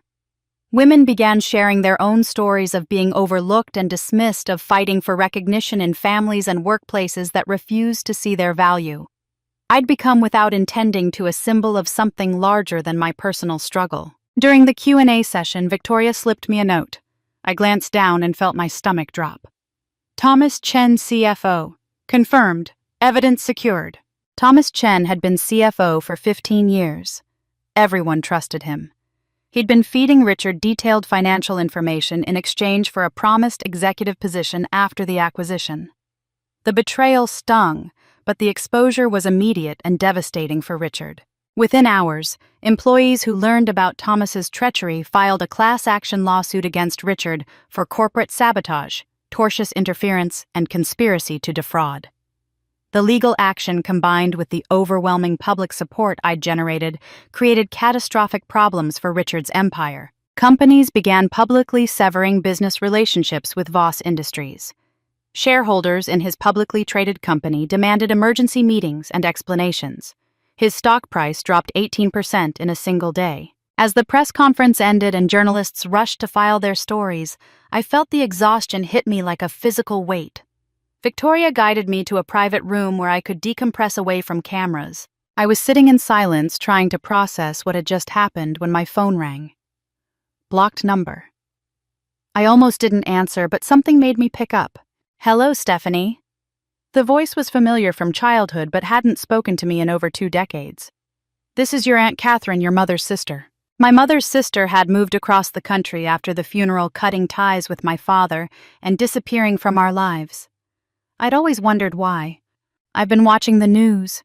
Catherine continued, her voice thick with emotion. And I think it's time we talked. Your mother told me something before she died, something about Marilyn that I've kept secret for 21 years because I wasn't sure it could be proven, and I feared being dismissed as a conspiracy theorist, driven by grief. My heart was pounding. What did she tell you? Not over the phone, Catherine said. But you need to know now before you face Richard in court.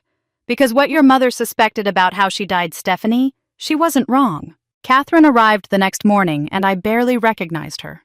The woman who'd been vibrant and warm at my mother's funeral had aged into someone quiet and haunted, carrying 2 decades of guilt about secrets she'd kept. We met in a private conference room with Victoria and Gerald present, and Catherine's hands shook as she prepared to give testimony she'd held inside for 21 years. Your mother called me 3 weeks before she died. Catherine began, her voice barely above a whisper. She was terrified, but not of the cancer she'd made peace with dying. She was terrified of Marilyn. She told me Marilyn had been interfering with her medical care in ways that seemed helpful on the surface, but felt sinister underneath. She described how Marilyn had accidentally mixed up medication schedules, giving my mother pills at the wrong times, or in incorrect doses, always with profuse apologies and concern. How Marilyn had encouraged my mother to skip chemotherapy sessions when she felt nauseated, saying rest was more important than treatment advice that directly contradicted her oncologist's orders. How Marilyn had recommended switching to a new doctor, a Dr. Patterson at Metropolitan Hospital, who my mother later discovered had a history of malpractice complaints and would eventually lose his license. Elizabeth suspected Marilyn was accelerating her decline. Catherine said, tears streaming down her face. She told me she'd started declining faster than her doctors predicted, that the timeline didn't match their projections. She asked me to keep records of everything Marilyn did, every interaction, every recommendation, in case something happened to her. Catherine produced a folder she'd kept hidden for 2 decades, notes my mother had dictated to her during their final phone conversations, documenting Marilyn's actions with dates and details. Combined with the medical records Gerald had secretly preserved and my mother's own journal entries, the timeline Catherine presented was damning enough to warrant investigation. Victoria arranged for a medical expert to review the evidence, and while he couldn't definitively prove criminal conduct after so many years, his testimony established that my mother's rapid decline was inconsistent with expected disease progression, and that several of Marilyn's interventions were medically contraindicated and potentially harmful. The legal proceedings that followed were swift and devastating. Gerald testified for 3 hours, presenting 2 decades of documentation showing Marilyn's systematic corruption of company operations. He had emails where Marilyn gave orders to employees, despite having no authority, meeting notes showing her manipulation of board decisions, financial records proving she'd siphoned millions through fraudulent consulting arrangements. Board members who'd stayed silent for years finally testified about the climate of intimidation Marilyn had created. Catherine Morrison described watching Marilyn whisper to my father during meetings, seeing him change positions mid-discussion based on her influence. David Chen testified about feeling threatened when he'd questioned Marilyn's involvement, receiving veiled warnings about how challenging her could damage board relationships.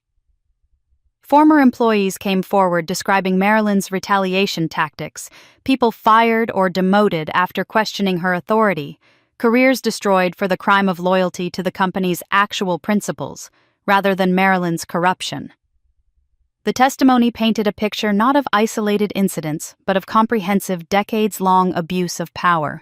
The prosecutors, armed with overwhelming evidence, issued warrants for Marilyn's arrest on charges of fraud, conspiracy, corporate espionage, and potential involvement in my mother's death, pending further investigation. When police arrived at Hayes Corporation to take her into custody, I watched from my office window as her carefully maintained composure shattered completely. She screamed Richard's name as officers approached, fumbling for her phone with hands that shook so badly she could barely dial. She was calling her brother, desperately seeking the protection he'd always provided, the assurance that he would fix everything the way he always had. But Richard didn't answer. His phone went straight to voicemail because he'd already fled the country, tipped off by his legal team that the case was collapsing and criminal charges were imminent. He'd abandoned his sister without hesitation, leaving her to face justice alone while he disappeared with resources she'd helped him acquire through 30 years of loyal service to his revenge. Watching Marilyn being led away in handcuffs, still trying to reach the brother who'd discarded her, I felt something unexpected, not satisfaction but a hollow sadness.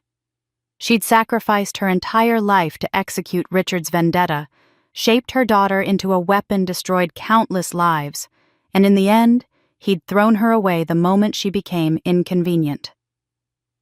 3 months passed while I focused on rebuilding Hayes Corporation under principles my mother would have recognized. We restructured leadership, restored ethical practices, rebuilt client relationships. Marilyn sat in jail awaiting trial, her bail denied due to flight risk. My father, stripped of all authority, moved to a small apartment and avoided contact with everyone. Claire was in therapy, slowly rebuilding her sense of self after 30 years of manipulation. Then one morning, my phone lit up with a news alert that made my breath catch. Richard Voss arrested in Montenegro, extradition proceedings underway. The article detailed how Interpol had tracked him using financial records Marcus Hale's investigators had provided. He'd been attempting to bribe officials for false documents when authorities arrested him. He was being extradited to face federal charges of conspiracy fraud and corporate espionage. Justice, patient but relentless, had finally caught him. 6 months into my tenure as CEO, Hayes Corporation had transformed into something I barely recognized and something my mother would have been proud of. I'd restructured the entire leadership team, removing managers who'd thrived under the old system of politics and favoritism, replacing them with people who shared my commitment to competence and integrity. The shift in company culture was dramatic and immediate. We implemented transparent decision-making processes where the best idea won regardless of who presented it. We established ethical supply chain standards that cost us some profit margins initially, but attracted clients who valued sustainability. We created employee empowerment programs that gave workers at every level voice in operational improvements. The fear-based hierarchy that had defined the company under my father's leadership dissolved into something collaborative and innovative. The results spoke louder than any mission statement. Clients who'd left during the chaos returned bringing new business partners who'd heard about our transformation. Revenue didn't just stabilize, it grew by 18% in the first 6 months. Employee satisfaction surveys showed dramatic improvement with retention rates climbing to levels the company hadn't seen in 15 years. Industry publications ran features about Hayes Corporation's remarkable turnaround and what they called my quiet revolution in corporate leadership. I was living proof that ethical business practices and profitability weren't mutually exclusive, that my mother's vision had been right all along. On a Tuesday morning, my assistant told me my father had requested a meeting. I almost refused, but something in her expression suggested this was different from his previous attempts at contact. When he walked into my office, I was shocked by how much he'd deteriorated in 6 months. He'd lost significant weight, his skin had a grayish pallor, and he moved like every step caused pain. "I have pancreatic cancer," he said without preamble, lowering himself carefully into the chair across from my desk. "Stage 4. The doctors give me 6 months, probably less." I felt a complicated surge of emotions: grief, anger, a strange protective instinct toward this man who'd caused me so much pain. "I'm sorry," I said, and meant it. "I'm not here for pity," he said quickly. "And I'm not using my illness to manipulate forgiveness. I just want to die with some measure of honesty between us." He pulled an envelope from his jacket with shaking hands. "I've written you a letter. Everything I should have said over the past 30 years. Not excuses, acknowledgement of specific harms I caused, and genuine remorse." He set the letter on my desk, but didn't push it toward me, leaving the choice of whether to take it entirely mine. "I resented your mother's brilliance because it highlighted my own mediocrity. I knew Marilyn was using me, but my ego preferred comfortable lies to difficult truths. Watching you succeed, despite everything I did to sabotage you, has been my greatest shame." His voice broke on the last word. "I don't expect forgiveness. I don't deserve it. I just want you to know that I finally see you clearly brilliant, competent, ethical in ways I never was. I'm proud of who you became despite me, not because of me. That's all I wanted to say." He stood to leave, and I found myself speaking before I'd decided what to say. "I'll read the letter. And Dad, I hope your final months are peaceful." He nodded, tears visible in his eyes, and left without another word. Claire's transformation had been equally profound but far more hopeful. She'd been attending intensive therapy and working in a junior analyst role at Hayes Innovations, my deliberate choice to give her a fresh start in an environment uncorrupted by our family's dysfunction. She'd proven herself willing to do unglamorous work, accept criticism without defensiveness, and learn skills from scratch rather than expecting positions she hadn't earned. More importantly, she'd been brutally honest about her struggles with Marilyn's manipulation and her own complicity in perpetuating systems that hurt me. We started having real conversations, not about business or family politics, but about our shared trauma, our different experiences of the same toxic environment, our tentative hopes for something resembling genuine sisterhood. One evening, she came to my office after most employees had left. "I need to apologize," she said, her voice thick with emotion. "Not a general apology, but specific ones. I'm sorry for smirking at the board meeting when Dad humiliated you. I'm sorry for every time I accepted credit for your work. I'm sorry for years of acting superior when I was just Marilyn's puppet. You deserved better, and I failed you as a sister." I looked at this woman who'd been both victim and perpetrator, shaped by manipulation, but still responsible for her choices. "We were both victims of Marilyn's game," I said. "Now we get to choose what comes next, and I choose to build something better with you." She hugged me then, and for the first time in our lives, it felt genuine. On a quiet Friday afternoon, 3 weeks later, my assistant delivered a priority envelope that had arrived by courier. The return address showed a law firm in Boston I didn't recognize. I opened it with mild curiosity that turned to shock as I read the first paragraph. "Dear Ms. Hayes, I am writing on behalf of my client, Victoria Hayes, regarding a matter of urgent family importance.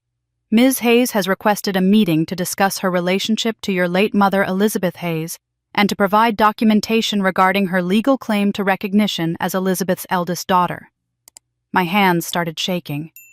Victoria Hayes, the legal consultant who'd appeared so suddenly, who'd seemed so familiar, who understood being erased from a family she was born into. She wasn't just a consultant. She was my sister. I called Gerald immediately, my hands still shaking as I held the letter. "Victoria Hayes. She's my sister, my mother's daughter." "I know," Gerald said quietly. "I've known since she first contacted me 6 months ago. She asked me not to tell you until she'd proven herself through her work, until you could trust her capabilities independent of the family connection." We met the next day at a quiet cafe far from the office, somewhere neutral, where we could talk without the weight of corporate history pressing down on us. Gerald came as my anchor, the man who'd kept my mother's secrets, and now bore witness to this final revelation. Victoria arrived with a leather portfolio that mirrored the one Marcus had brought months ago, containing my mother's letter. She sat across from me, and now that I knew to look for it, the resemblance was unmistakable. We had the same eyes, our mother's eyes, apparently, the same way of tilting our heads when thinking, the same unconscious hand gestures when speaking about things that mattered. "I was born Victoria Elizabeth Hayes, 33 years ago." She began pulling out documents with the careful precision I recognized as characteristic of her work. "During our mother's first cancer diagnosis, when she was 28 and terrified she was dying. The birth certificate confirmed it. Victoria Elizabeth Hayes' mother, Elizabeth Ann Hayes, born 2 years before me at a hospital across the state. She showed me adoption papers executed when Victoria was only 6 months old, my mother's signature shaky but determined at the bottom of the page. She believed she was dying." Victoria explained, her voice steady, despite the emotion I could see in her eyes. "The doctors had given her a poor prognosis. She made the agonizing decision to place me for adoption because she wanted to ensure at least one child would have a stable, loving home if she didn't survive. She chose a family carefully educated, financially secure, desperate for a child they couldn't have on their own. But she recovered." I said, the tragedy of the timing hitting me hard. "She went into remission when I was 2 years old. By then, I was deeply bonded with my adoptive family. Your father, our father, refused to pursue reversing the adoption. Gerald told me he claimed it would be too disruptive, that I was better off where I was. But really, he was threatened by the existence of a child who wasn't biologically his, who represented a part of our mother's life before him." Victoria showed me genetic testing results confirming our relationship, hospital records documenting my mother's medical history, and investigation reports she'd compiled over years of searching for her biological family. She'd known she was adopted since childhood, had spent her 20s piecing together clues, and had finally discovered the truth about the Hayes family only 18 months ago. "When I learned what had happened to you, the board meeting, the humiliation, the decades of being dismissed, I couldn't stand by and watch my sister be victimized the same way our mother had been erased. But I needed you to trust me as a professional first, not dismiss me as another person seeking something from the Hayes family." Your legal expertise is real, I said. It's real, she confirmed. I specialized in family business law partly because I was trying to understand the world our mother inhabited. When Marcus Hale contacted me, he'd known about me through his father's connection to our mother and told me what was happening. I knew it was time to act. I just couldn't reveal who I was until you saw me as capable rather than as another complication. Gerald reached across the table and squeezed Victoria's hand. Your mother would be so proud of both of you. She hoped that someday you'd find each other, that Stephanie would have the sister she was meant to have. Victoria pulled out one more item from her portfolio, a photograph I'd never seen. Our mother, young and healthy, holding an infant with a smile of pure love and heartbreak. On the back, in her handwriting, Victoria, 6 months old. I pray she'll understand why I had to let her go and that someday she'll know her sister. We both cried then, grieving for the decades we'd lost, for the mother who'd made impossible choices for the relationship we'd been denied. But in that grief, I felt something unexpected: connection, recognition, the profound sense of finally not being alone. I loved the same books you did as a child, Victoria said through tears. Gerald showed me the list from our mother's journal. I thought I was honoring my adoptive mother's tastes, but really I was connected to Elizabeth without knowing it. We talked for hours, discovering eerie parallels in our lives, both driven by a need to prove ourselves, both drawn to careers involving justice and integrity, both shaped by a stubbornness that apparently ran in our mother's blood. When we finally stood to leave, Victoria hugged me, and it felt like finding a piece of myself I hadn't known was missing. Over the following weeks, something remarkable happened. Victoria, Claire, and I began building what our family had never had: honest relationships based on mutual respect rather than manipulation. We met regularly, sometimes for business, more often just to talk, to share our different experiences of being Elizabeth Hayes's daughters. Gerald, Marcus, and Aunt Catherine formed an extended, chosen family around us, people who honored our mother's memory by supporting her daughters. The company thrived, not because I drove it with ruthless ambition, but because I led with the values my mother had instilled: integrity, innovation, compassion. 6 months after Victoria's revelation, the three of us stood together in our mother's old office, which I'd transformed from a shrine into a working space. We looked at a photograph of Elizabeth Hayes young, brilliant, full of the quiet strength she'd passed to all her daughters, and discussed plans for the company's future. She'd be proud of this, Claire said softly. She'd be proud of us, Victoria corrected. All of us. Finding our way back to each other despite everything designed to keep us apart. For the first time in my life, I understood what my mother meant in that final letter. I wasn't just reclaiming a company or vindicating her legacy. I was becoming the person she always knew I could be. Strong not because I was never broken, but because I chose to rebuild with integrity instead of bitterness. And this time I wasn't standing alone. I was standing with the sisters she gave me, one through birth, one through survival, one through courage. That was the legacy that mattered most. If you've stayed with me through this entire journey, thank you. Telling this story, my mother's story, my story, our story, has been one of the hardest and most healing things I've ever done.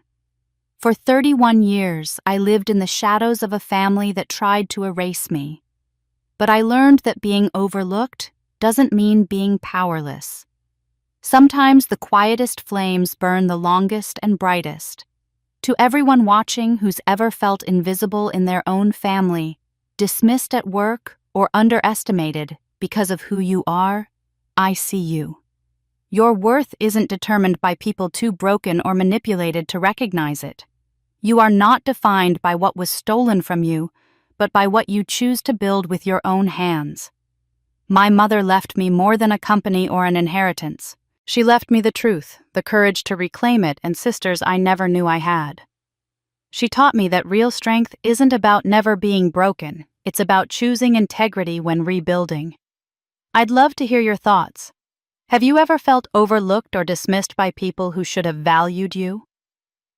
How did you find the strength to keep going? Share your story in the comments below. Your experience might be exactly what someone else needs to hear today. If this story resonated with you, please subscribe to this channel and hit that notification bell. There are so many more stories of resilience, justice, and quiet strength to share. Stories of people who were underestimated, who fought back with integrity, and who proved that doing the right thing, even when it's hard, is always worth it. Thank you for listening. Thank you for being here. And remember, you are seen, you are valued, and your story matters.